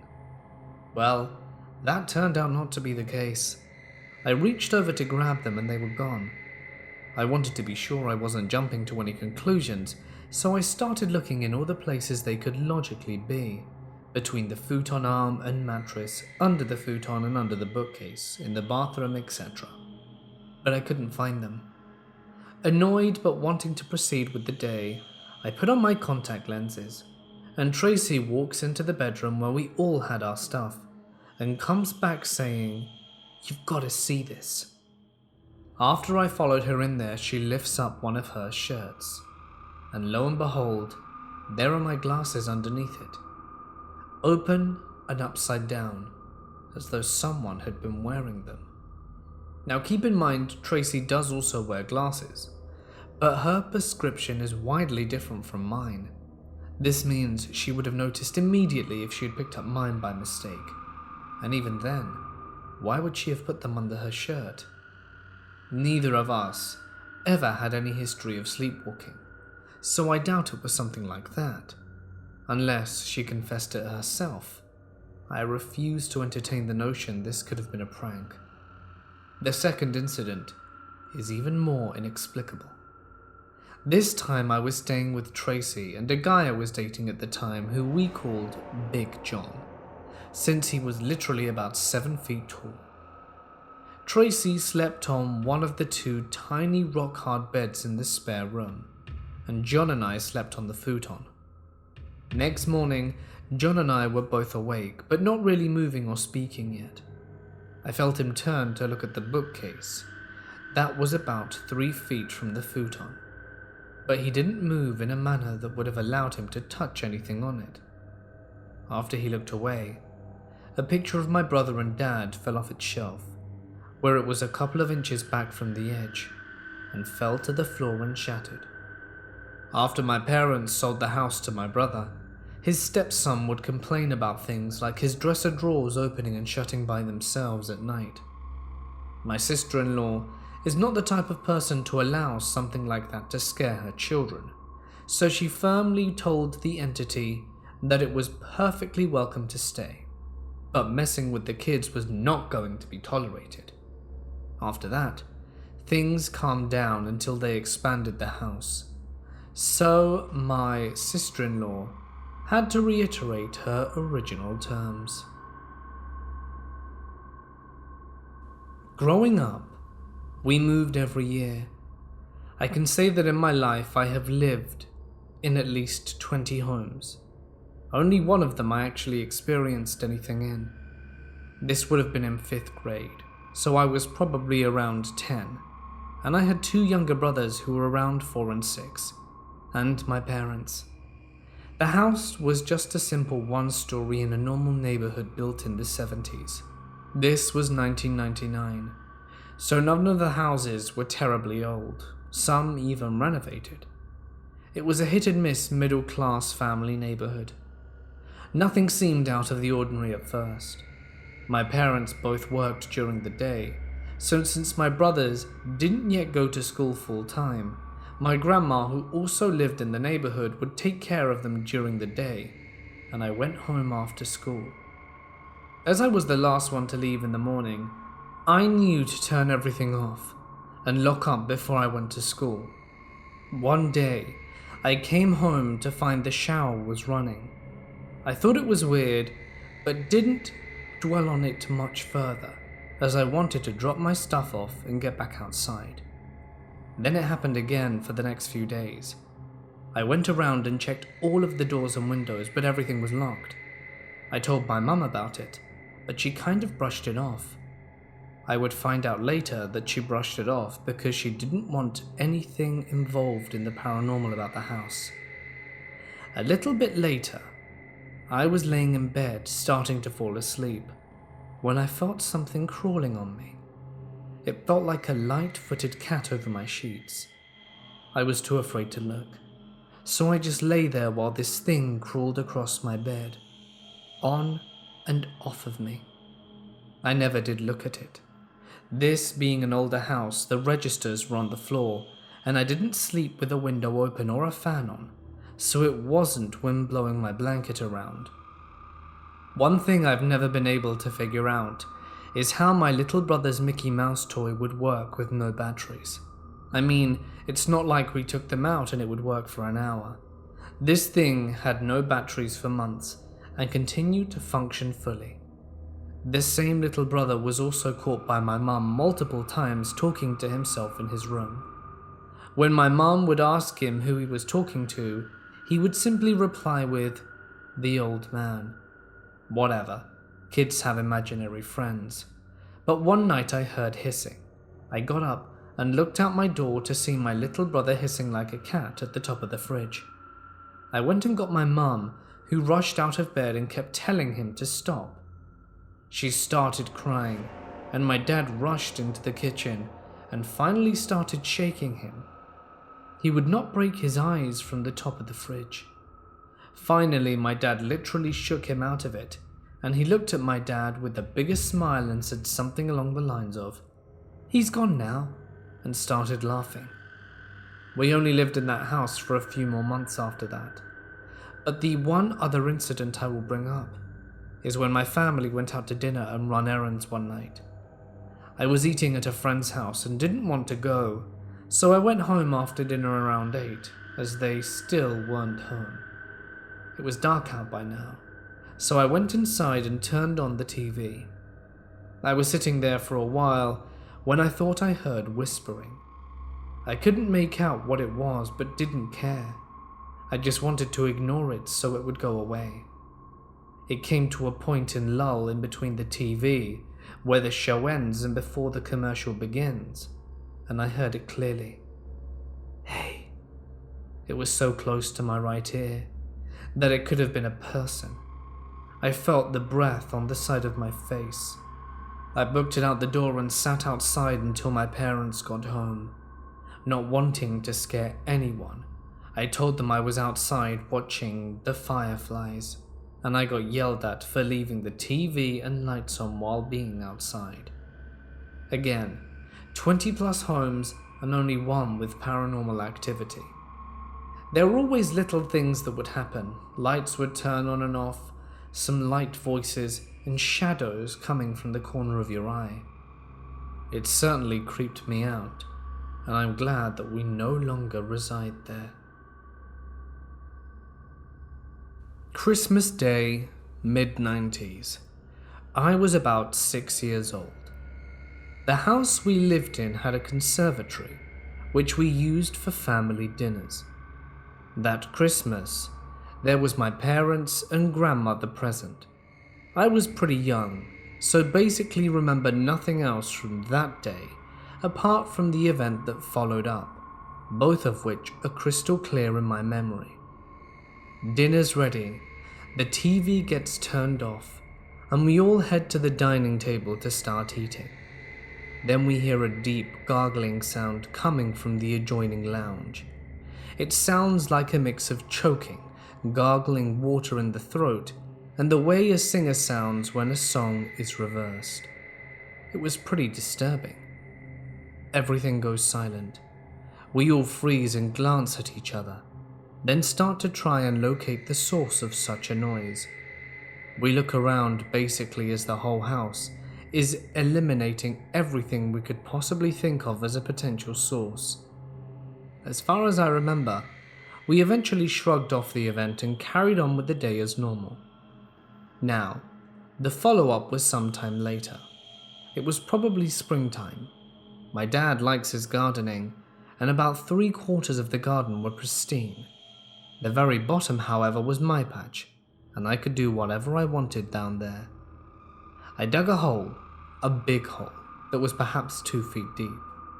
I say a 12-foot wide hole when I found a set of top front teeth, which appeared to be set into pinkish stone.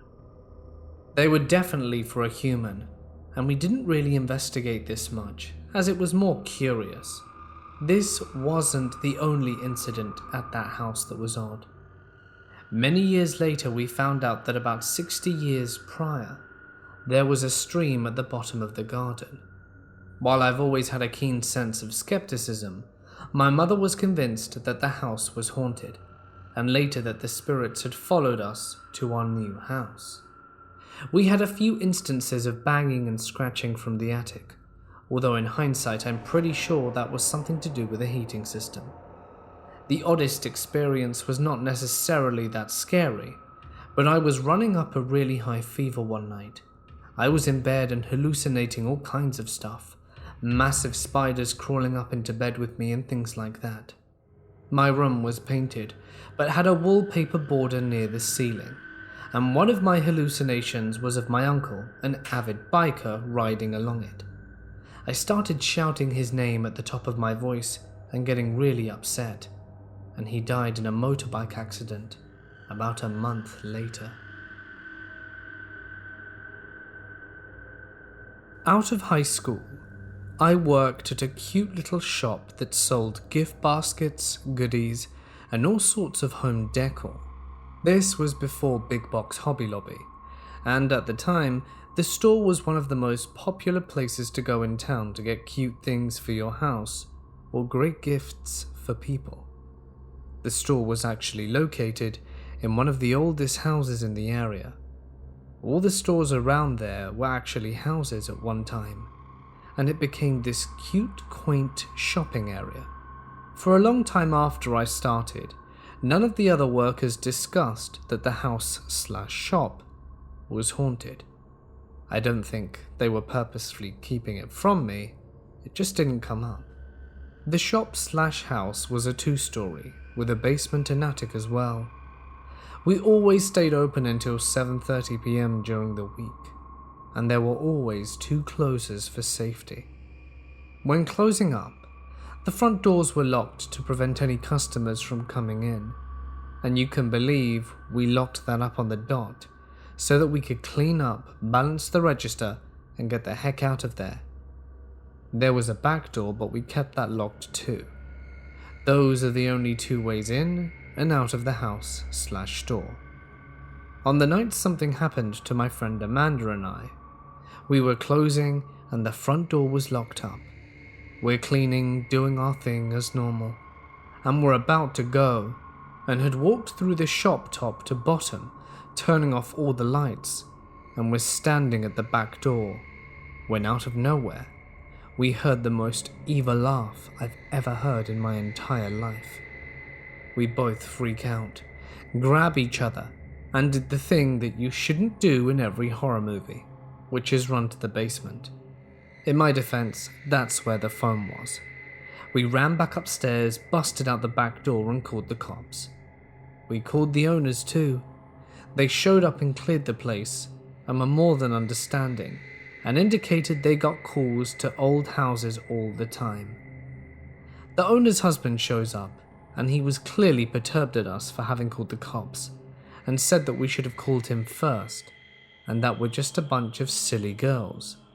However, he then begins to proceed to tell us a story about how when he was doing bookwork one evening in the basement, he heard voices upstairs. So he went up to investigate, thinking his wife and daughter had stopped by. He got up, and the voices stopped. So he went back downstairs and got back to work. He said he then heard them again, and returned to the upstairs part, and this time the conversation continued while he was standing there, and he himself skedaddled out of there. He never did tell us what he overheard specifically. Obviously, the story got out amongst the staff about our experience, and people started talking about theirs. Someone told us they saw jelly jars flying right off the shelf. Another co-worker told us she would be balancing the register and she could hear furniture upstairs being dragged back and forth, when the shop was totally devoid of customers, and her closing partner was in the back cleaning up. One of the managers told us that frequently when opening in the morning, she would go upstairs to turn on all the lights, and would hear sounds of little girls playing in what would have been one of the house's bedrooms. The husband and wife would get very upset if you referred to what was going on in the house/shop as a haunting or a ghost. She was a woman of great faith, and she would always say that they were her angels. I can honestly say nothing further ever happened to me when I was working there, but it was totally creepy afterwards, especially to turn the lights off upstairs or having to go to the attic and/or basement. Follow up to this story, here I am almost 20 years later, and I live across the street from someone who now owns the building and has a different shop in it. The next time I catch her, I'm going to try and not look crazy, and just ask her if she's experienced anything there. When I was 14, my family and some of our friends went to the Marital plantation in St. Francisville. That was a terrifying experience. When we got there, I felt like this shroud engulfed me. Before our tour, we were walking around, and I heard, "Where's Cornelia?" and just thought it was my mum's friend asking about her kid, and maybe I heard her wrong. Her kid's name was Cameron, but when I asked her husband where she was, he said she went to the bathroom inside. When the tour began, I kept feeling distracted like I was dreaming. I was barely listening until our tour guide told us about the owners and the slaves that killed her master's family by accident. Chloe wanted to give her mistress and her children food poisoning and accidentally killed them. One of their children's names was Cornelia, and they were buried where I had heard the voice. I had to ask the tour guide twice before I could believe it. Then towards the end of the tour, we were taken to the trees in front of the house, where they hung slaves. I remember walking to the tree line and suddenly feeling as if no one was with me, and I saw flashes of people hanging there, and I heard weeping. I almost passed out and told my mum I needed to sit down, so she walked with me to a bench near the house. When she asked me what was wrong, I told her and began to cry. That evening we all went to this Mexican restaurant. I couldn't eat because the food was making my mouth hurt, like I had an ulcer, and I went to the restroom to find 2 sores in my mouth. Then that night at the hotel room, I woke up to the feeling of someone watching me, and I see this black shadow figure near the foot of the bed. I had to turn on the bathroom light just to go back to sleep. After the tour, they allow you to go around and take pictures of the outside of the house. The only photos they allow of the inside are of this mirror that supposedly the souls of the mistress and her children are stuck in. My mum took a ton of pictures on the outside, and we didn't look through them until we got home. We actually captured something in the photo. My mum didn't notice it, but when I looked I found her, Chloe, the slave that accidentally killed her mistress and the children. She was standing behind my mum in the picture. My mum had taken a close photo of the window trying to get a photo of the inside of the house, and you can clearly see my mum's reflection. And then standing behind her, a figure wearing a turban on her head and period clothing. She had no face. My mum had taken 4 photos of the window. In the first you can see my brother standing behind my mum and the chairs on the porch. The second is the same. The third is the one with her standing behind my mum. And the fourth is the same as the first 2. It freaked me the hell out. My mum also took a few of the mirror as well. In the reflection you can see all of us, my sister and her friends up front, both with white shirts. But in the reflection there are also 3 black orbs. You can see them clearly because of my sister and her friend's shirts. A large orb and 2 smaller ones. For weeks, I felt like I've been watched by something. Even when I talk about it now, I'm feeling like I'm reliving it. That strange, dreamlike feeling, and my throat is closing up. The Myrtle Plantation is one of the most haunted in Louisiana. I visited a number of them, but have never felt as scared as I have there. I moved to Prague in the Czech Republic to work as a private teacher after I figured that the labor situation was far from good in my home country of Belgium for recent graduates. My girlfriend and I are renting an apartment in Hradčanska. That area is fairly close from Prague Castle. It is a duplex located on the last floor of the building, which must be around 80 to 100 years old. However, the apartment where we live has only been inhabited for 20 years, since it used to be the attic of the building. We'd lived there for 5 months.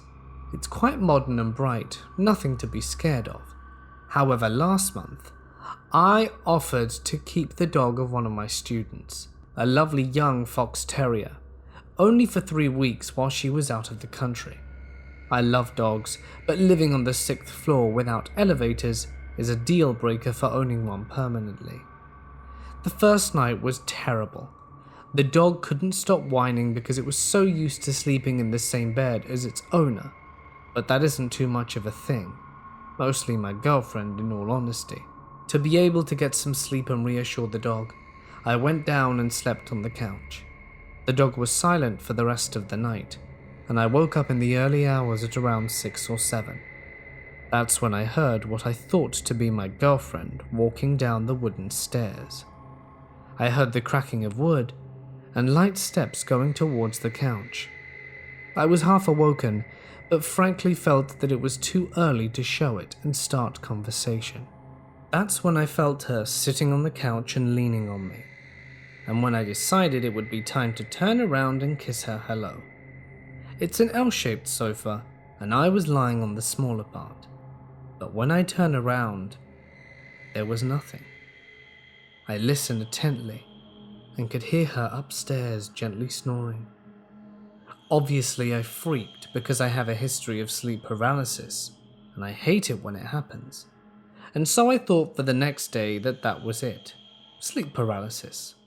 I hate it, but at least I know it's nothing hostile. A few days later, my mum and my cousin came to visit us in Prague and spend Christmas holiday together. They slept on the same sofa, and I was really happy because the dog wouldn't whine anymore, as it was not alone downstairs during the night. After their first night, we woke up, and my mum asked who went to the toilet in the early morning. I didn't, neither did my girlfriend, as far as she said. My mum then told me that in the early morning at around 6 or 7, she heard one of us go to the stairs, walk towards the bathroom, which is after the corridor between the couch and the entrance, and stop for a few seconds before the couch. She said she felt like she was being watched, just like I had before, but that it was a bit early to wake up and chat. It's only after we told her about my first experience that she became pale and asked if we were pulling her leg. We weren't. A few days pass, and my mum and cousin return to Belgium. My girlfriend goes to France to celebrate her mother's 50th birthday, and I decided, because I did not feel too courageous about being home alone after these experiences, to let the dog come up with me. 2 nights ago, I was sleeping on my stomach. The dog was by my side, and I again, in the early morning, heard someone either sighing or laughing lightly. I thought it might have been a sleep hallucination, but the dog got up, with its ears all pointy, as if they were trying to hear where the noise was coming from. The dog kept looking in the void towards the direction where I thought the noise had come from a few seconds prior. Now, the dog has returned to its family, and I'm home alone until Saturday. I have never wanted my girlfriend to be back more than now. So, I'm pretty sure I accidentally invited something into my house. I named it The Aula, after the short story by Guy de Maupassant, where a guy does the same. It started when I lost my keys. A bunch of us were at a friend's house in a small village outside of town. They were in a band together, and I was their default roadie / tag-along, and we performed at the local venue that evening. Since his house was closest to the place, we stayed over there. We were probably about 18 to 19 years old at the time, and we were a rowdy bunch. So when our friend's mum, whose house it was, asked us to steal a roll-up carpet that she liked the look of from a garage down the street, we were up for it. The great carpet robbery went off without a hitch, right up until we were jogging back up the hill to the house with this thing on our shoulders. That was when the button on my trousers broke and my trousers fell. I tripped over them and the contents of my pockets went flying into the night. I found my wallet and phone, but my keys were nowhere to be seen, and I was fearful that an extended search might lead to us getting caught, so I had to give them up as lost forever on some country road in the middle of nowhere. 2 weeks later, I was reading in bed when I heard them fall. I had a half-attic conversion, which was a pretty big space. The rest of the floor was taken up by a spare room with a little storage space left over in the ceiling above it. There was no furniture in the middle of my room for the keys to have fallen from, let alone a way for them to have been there, since I lost them about 12 miles away in the aforementioned middle of nowhere. Yet there they were, right in the middle of my carpet, and I heard them land there. After this, strange things started to happen around the house. I'd hear things in the spare room next to me, like someone moving around, but there'd be no one there when I'd check. I'd wake up to find my empty glasses beside the bed, despite being certain I hadn't drunk any of it, and my computer would randomly turn itself on in the night, waking me up with a sudden whir of its fan. One morning I was awoken by some baby birds tweeting loudly somewhere in my ceiling. I had noticed a bird coming and going outside my window, and it had obviously found a way into the space between my ceiling and the outside tiles of the roof. Just as I was contemplating how the hell I was going to deal with this, there was a loud, honest-to-God snarl and an equally loud bang on the roof. The tweeting stopped instantly, and I never heard it again. The snarl was like a dog or something, full-throated and furious. The bang was like someone slamming a fist onto a table. Another instance happened while I was at work on a Saturday morning. There was no one in the house save my girlfriend, who was having a lie-in. She was on her side facing away from the bedroom door, when something sat on the other side of the bed. She felt the mattress go down with the weight of whatever it was, and she froze. She didn't dare move or open her eyes. After a minute or two, the weight lifted, and she was gone. When she eventually got the courage to look around, there was no one there. She was so freaked out she rang me at work to tell me about it, and then left the house to spend the day in town until I got home. So yeah, I accidentally gave some entity keys to my place, and it took that as an invitation, and moved into my spare room. It hasn't done anything hostile so far. In fact, an argument could be made that it's trying to be helpful, but nonetheless, still freaky as hell. Last year, I was cycling in Tuscany on holiday. I knew the guy who ran it, as it was my coach who also runs a national race team. We're a close-knit bunch on the holiday, as most people know each other from riding together back home. Later in our trip, the coach is talking about something strange that happened to him the night before. I didn't hear him at the time, as I was using the climbs as training and pushing on. We stop for lunch and he starts talking about his experience, and I ask him what he's talking about. He goes on to explain that he was asleep, and then all of a sudden he starts hearing talking, but just a little bit, as he thinks that it's very weird, as he's alone in that part of the villa, as it's a massive place that's been split into apartments. And he sits up and then gets pushed back down.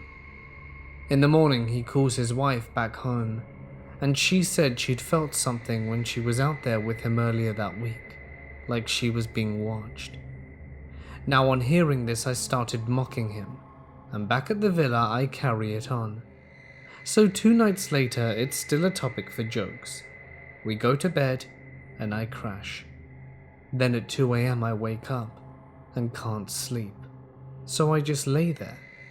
Then I hear talking and think that it's my mate in the room next door, who I'm sharing the apartment with, just talking to his wife back home in England. So I think nothing of it. About 30 minutes later, I'm tossing and turning, when out of nowhere I feel like my head is being pushed into the pillow, and someone is holding my shoulder down as well. I was freaking out. It stops seconds later, but feels longer, and as it stops I hear a laugh, and I didn't sleep again that night. I told him in the morning what happened, and he thought I was winding him up. We've since found out that the villa has a history of things happening. Also, his apartment and mine are joined by a door. The rest are completely separate. We're back there again next month. I won't be mocking anyone though, as I don't want karma to take effect. When I was about 8, we moved into this rundown house, which I later found out that the entire area used to be a First Nation camp, but there was a huge landslide some 100 years ago, and so the entire area is pretty much houses and a baseball stadium built over an ancient burial ground, and doors would slam and my dad was thrown from the wall point to point.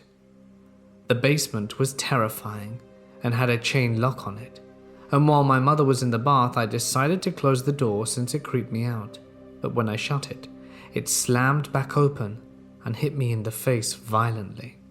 Those are just some of the examples from what happened in that house. And when we moved out, my dad and sister took down drywall in the basement and found satanic symbols all over the walls and an odd odor which had a passageway to hell written on it. So, turned out the previous tenants were Satan worshippers and the landlord knew, so we got the hell out of there. I know it sounds insane. It's insane to me too, but I think something attached itself to our family from that house. When I was 11, I was looking for my shoes when I opened a cupboard in the basement, and I felt someone breathe on my neck, and a male voice whisper, "Thank you," in my ear. That same year, my dad and I were in the kitchen at around 1 a.m, and he all of a sudden looked terrified as he's staring at nothing. I've never seen my dad so scared, and the room went cold. I'm not a religious person, but I started praying. That prayer that goes, "Our Father." My dad was turned away from me, and I was mouthing the words so he didn't know what I was saying. But he turned around after a few minutes and said, "I don't know what you said, but you saved us." And he refused to tell me what was there, and to this day refused to talk about what happened. He was crying and shaking, and it's the only time I've ever seen him like that. When he got his new apartment after him and my mother split up, I went to stay with him for a few days, and during that time we would hear weird noises and things would go missing everywhere. We were sitting in his kitchen facing the stove since we heard a noise, and right in front of our eyes we watched as the salt shakers went flying off the stove. For some reason, nothing paranormal ever happens around my mother, just around myself and my father and older sister. I'm 17 and my sister is 26, and like my mum, my 9-year-old brother has not had a thing happen to him either. On a side note, though my sister saw a psychic who told her that her dead boyfriend was attached to her, along with something else that felt evil, which is why we came to the conclusion that something had followed us from that house. When I was 13, my mother and brother and I moved in with my mum's old friend. Things kept happening, but now that my dad and sister weren't with me, it only happened to me. I was standing in the kitchen home alone when a fork flew across the kitchen and hit the wall. But when I went to see where it fell, there was nothing there. Another time I was laying in bed with what seemed to be sleep paralysis, but something grabbed my ankles and physically started dragging me off my bed. By the time I could move, I was almost completely falling off the bottom of the bed, and I in no way could have moved myself down there as I had zero control over my limbs. When I was 15, we moved into my current house, my mother, brother and I, and things were quiet for a while. Every time we move, it seems like things would calm down before resuming. Honestly, my theory is that every time we move, these entities have to find us again. The first time that something happened in this house, I was standing in the living room and a picture flew across the room and shattered. When my mum and brother are out, someone will play the piano at 3 a.m. And I know for a fact it isn't my cats, since it's usually two-handed melodies that last anywhere from 30 seconds to 2 minutes. Here's the part that confirmed my theory, at least to me, that something had followed us. I was laying in bed not trying to sleep, but I had the lights off and my eyes closed from a headache, when I felt someone breathing on me and heard a voice whisper, "It's mine." But it was the same voice that spoke to me before I was 11. I would recognize it anywhere. I freaked out and placed cups of salt in various places in my room, along with different crystals given to me by my mother, an Aboriginal friend. Now, look, this next part I'm not proud of. I knew I was insanely stupid, but on my part I'm a kid, and kids do dumb things. A while after I heard the voice, I went to a bonfire and was drinking, though only coolers, as at a max it was around 3, and I was not drunk. So I went to my friend's house to sleep. She is First Nation and communicates with spirits through a Ouija board. Her and my other friends wanted us to use one of them, and I stupidly agreed. It answered us, and I can't remember what exactly was said, but I do remember her asking, "Do you like Allison?" So me, and the board said no, and then yes when asked again. But around this time my chest became very constricted and I found it hard to breathe. I was hyperventilating and crying, and felt like I couldn't get any air into my lungs. They told me I was freezing cold, and my pupils weren't responsive. They ended up calling the ambulance, who ruled it as a panic attack. But the thing is, while I do experience panic attacks and pretty bad anxiety, my panic attacks are widely different than that, and I was completely calm and not anxious whatsoever. So that leads us to what happened a few days ago, and I'm pretty worried that the Ouija board may cause this to get worse. So ever since I put salt in my room, nothing paranormal has happened in my bedroom, and so I began to feel safe in here, which I guess I shouldn't have let myself fall into that false security. I was sitting on my bed, my headboard against my window, and I have my blinds closed and a blanket over my headboard so that no one could look into my room, when I heard something tap against the window.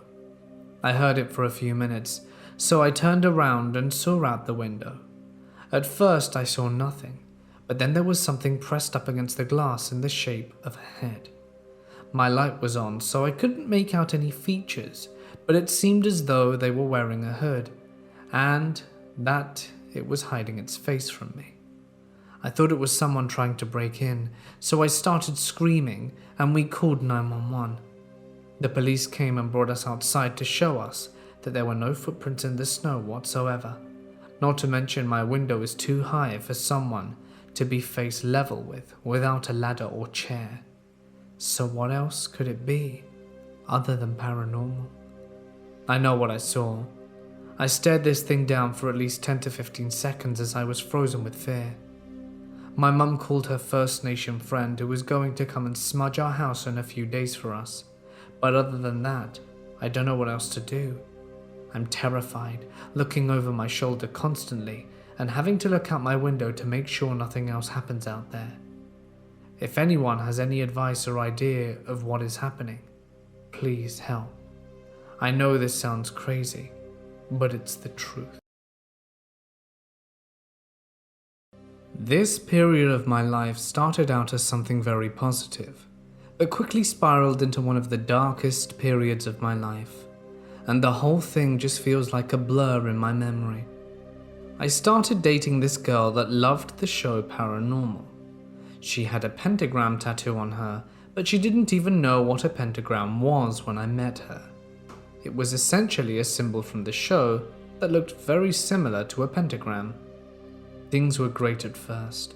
I got a job at a warehouse working the night shift, and shortly after I was able to get a cheap 3-bedroom in the city.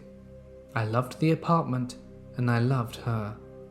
Our relationship was great at first, so I get the rental agreement signed and we move in. I have 2 beagles, and I had just brought in their little dishes that they eat and drink out of, and I set them down on the kitchen table, and immediately the damn thing flies off the table before my very eyes. I didn't know what to make of it, so I just let it go. It freaked us out, but her more than me, because honestly I didn't really believe in ghosts until I lived here. I knew strange things could happen, but I just thought there must be some other explanation. The first major incident I can think of involved a brand new towel cabinet in the bathroom. I had just washed about 10 towels and put them in said cabinet. Now mind you, this cabinet smelled like fresh wood, and my towels smelled like fresh laundry. Well, the next day, that cabinet was saturated with the smell of death or rot. It freaked us out, but again, I wasn't jumping to conclusions, and anything could have been the cause of the smell. The smell was isolated to the cabinet. I seeped in my towels and re-washed them. The smell was gone the next day. Seems to me like an animal died in the wall, and the smell wouldn't go away. At this point, we had heard the place is haunted from the upstairs neighbor. Apparently, a 7-foot-tall shadow man in a hat had been seen. Neighbor's friend saw it and would not come down to the house due to fear anymore. Whatever this entity was, it seemed to have a sort of obsession with my dogs, and the dog's bowl in particular. So I'm at work, it's about 3 a.m, and I'm in receipt of a frantic phone call from my girlfriend. She didn't work and just stayed home all day and night, so she experienced most of this. She was in tears, and so scared she could barely get the words out. Honestly, it still makes me feel the same type of way, remembering how scared she sounded. She was in the living room, which was a big space, essentially half the apartment connected to the kitchen, which was essentially the other half, chilling with the dogs on the couch, when she heard a knock in the kitchen. My dog, Scout, perked up and starts growling and staring in the kitchen like there was an intruder. She's looking, and before her eyes, the dog dish in the kitchen very slowly starts sliding across the kitchen floor. She basically went into shock out of fear, but called me in, and I came home and did what I could, which was basically nothing, and put the dog bowl in its spot and went back to work. 10 minutes later, I got another call. The dish moved again. Her mother picked her up, and she spent the night away. The sun was up, and I got home, and the house always felt safer when the sun was up, so I just went to sleep. The front patio light started going on and off by itself. It was creepy, but again, nothing too crazy. My one dog seemed to never see the entity, but my other dog would always have this terrified expression on her face and would behave as if another person were in the house. The upstairs neighbor was going through the attic and found some weird-ass note in the prior tenant's belongings that said, "Madark is God." I gurgled Madark, and it turns out that it was some ancient Babylonian god. I bring up to the landlady that the place is haunted, and she confirms it. Cool, thanks for telling me that after I moved in. Shortly after, my ex starts hearing disembodied voices, a man whispering in her ear from directly behind her when she was in the bathroom. My voice calling to her when I'm asleep rooms away, and footsteps around the house. Tables flipping over in the living room in the middle of the night, causing me to storm out my bedroom ready to whoop some burglar to find nothing but an overturned table. Whatever this thing was, it was horribly negative. This wasn't just some haunting where a ghost is doing random things. It had a mind, and it seemed to be doing things that caused stress and negativity to take hold on my relationship. When things were good at home, the paranormal activity would rack it up, and then when things got bad for us, it would go dormant. It felt like it always had to keep everyone in the house at each other's throats. When I first moved in there, a moment didn't pass where it didn't feel like some unseen person was staring at me hard. I just always got that sensation, and it was unnerving. So then the nightmares and scratches started for me, every single night. I would have horrible night terrors, violent dreams filled with people I loved dying and people in general being hurt. I would wake up with long red scratches all over my body and would constantly wake up pouring sweat and calling out because the dreams were so intense. I honestly can't remember the last time I had a nightmare before I moved into this place, and thankfully, now that I have moved out, the nightmares have stopped. Fast forward a little bit, and I have a meeting for work that I can't miss. I planned to leave an hour earlier just to be safe, except my keys had vanished. I look for them, and it starts to get closer to start shift and I'm panicking. I never lose my keys, and at this point I'm ripping the place apart, ripped the cushions off the couch and can't find them. I left the place a bit of a mess and got the neighbor to drive me to work. She picked up the cushions, put them back and went to the bathroom, heard a bang, and went out to see my keys neatly placed in the center of the couch cushion, which she had just put back. It was unreal. This told me this thing was calculating, and at this point I knew it was actually trying to harm me. If I didn't make it to work, I would have lost my job, and it somehow chose this one day of all to do this. Unreal. Now I want to mention this because it fits the whole trend of the house attracting and fueling negative energy. The upstairs neighbor was this chick. Not a bad girl, but she had this deadbeat boyfriend that never worked and pretty much just laid around and did drugs 24/7 and mooched off her. Years ago, this guy had ended someone's life over the last hit of acid. It was ruled manslaughter and he served his time and was released. And a week after we moved in, my girlfriend caught him peeping through our window at her. Creep. So come to find out that my neighbor on his left, his family owned the house he was in, the house we were in, and the house to the right. Apparently all three of them were haunted.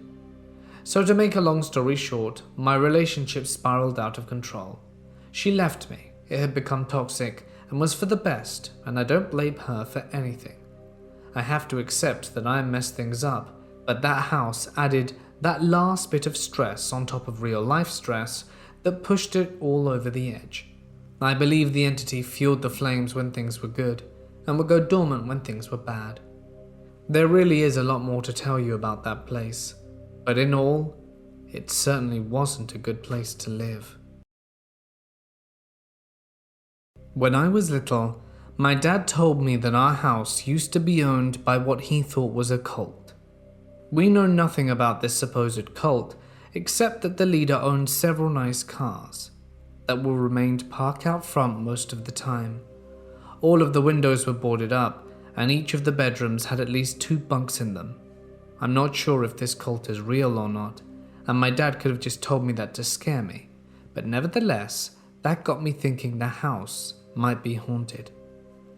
This could be chalked up to my brain interpreting meaningless noise into something with meaning. But I was little, and would often hear my name called, even though I was the only one home or awake at the time, which I thought was evidence of a ghost. Fast forward to 2013. I was in 8th grade, and I wanted to test whether my house was haunted or not, so I used my homemade Ouija board to try and communicate with the other side. I asked if anything was there, and the shot glass that served as the triangle thing that types what the message says moved to yes. I asked their name, and it moved to R and stopped, and I was left with the impression that its name was Rebecca.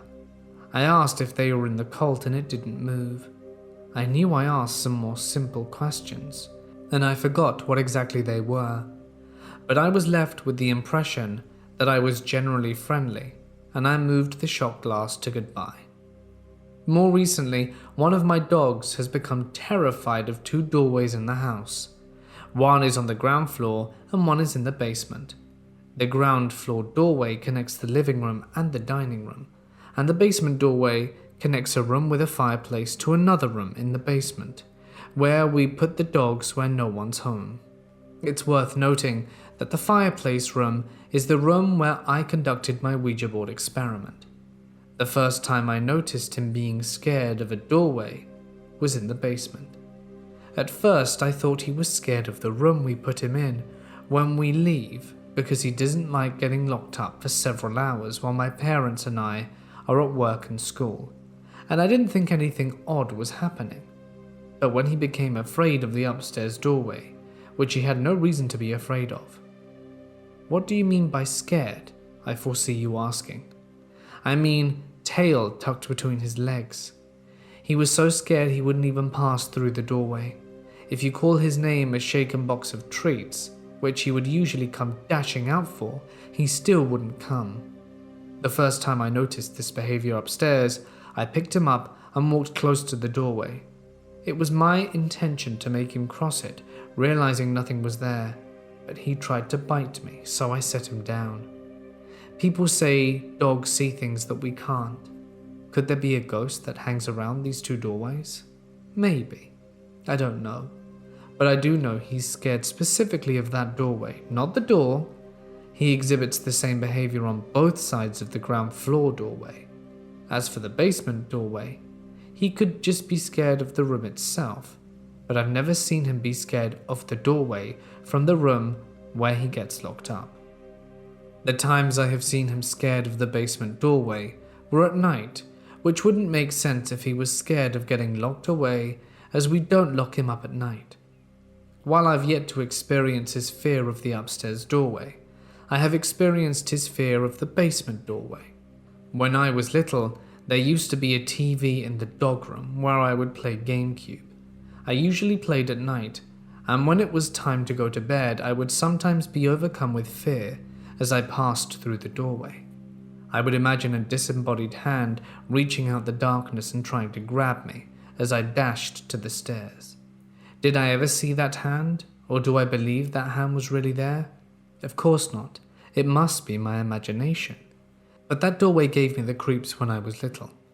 Even now, while I don't imagine a hand coming out of the abyss trying to pull me into the room, my animal brain sometimes takes control for a split second and screams "run" as I'm going upstairs, before my adult brain chides myself for being such a child. I've also experienced sleep paralysis a number of times. As anyone who's had sleep paralysis will tell you, haunted house or not, sleep paralysis is one of the most terrifying experiences you'll ever have, even if it lasts less than 30 seconds. Two of these experiences stick out to me. I'll start with the first, less scary event. I had been having trouble getting to sleep the past few nights, so my brother gave me some sleep aid. I went to sleep almost immediately and slept for a few hours before walking and finding myself unable to move. This was my first episode of sleep paralysis, and simply not being able to move was the most terrifying thing I had ever experienced. After I got over the initial shock, I looked around my room and saw dark figures standing in my closet, watching me. This went on for a few seconds before I regained my ability to move and it vanished. I stayed up the rest of the night, as I didn't even know that sleep paralysis was a thing, or that hallucinations often accompanied it. Now, when I have sleep paralysis, I'm incredibly scared during the episode, but immediately afterwards, the fear is gone, and I usually can't even remember what I saw the next day. Just that I had sleep paralysis, and I either had a hallucination, or I didn't. My second sleep paralysis story is unlike anything I've ever experienced before or since. I fell asleep and woke up in the middle of the night to find I couldn't move. This time, however, I heard something. Maybe I'm making a mountain out of a molehill here, but I never heard things in my sleep paralysis before or since. I heard what sounded like a baby giggling. Think of the cheesiest evil child giggling sound effect from a low-budget movie you've ever heard, and that's what I heard. And it only gets worse. Usually I sleep on my back, which just so happens to be the most optimal position for sleep paralysis. But that night, I was sleeping on my side, and I felt something breathing on my neck. Just like hearing things, I had never felt something during one of my episodes that wasn't actually there. On top of that, there was again a thing in my closet, but this time it came out, walked right up to me and crouched down, so we looked at each other in the eyes. Then I regained control of my body, and it disappeared. And that's all I have worth sharing. I've always been a skeptic of the paranormal, and, though it's always interested me, have never believed in it, even though my own experiences could be easily debunked. The Ouija board stuff could be idiomotor response. Animals behave irrationally trying to understand why they do things, and it's often fruitless. And my sleep paralysis experience could just be my imagination. I'm not sure you'll believe this is evidence of the paranormal or not, but I've always wanted to share some with my experience of the strange. I hope you appreciated my story.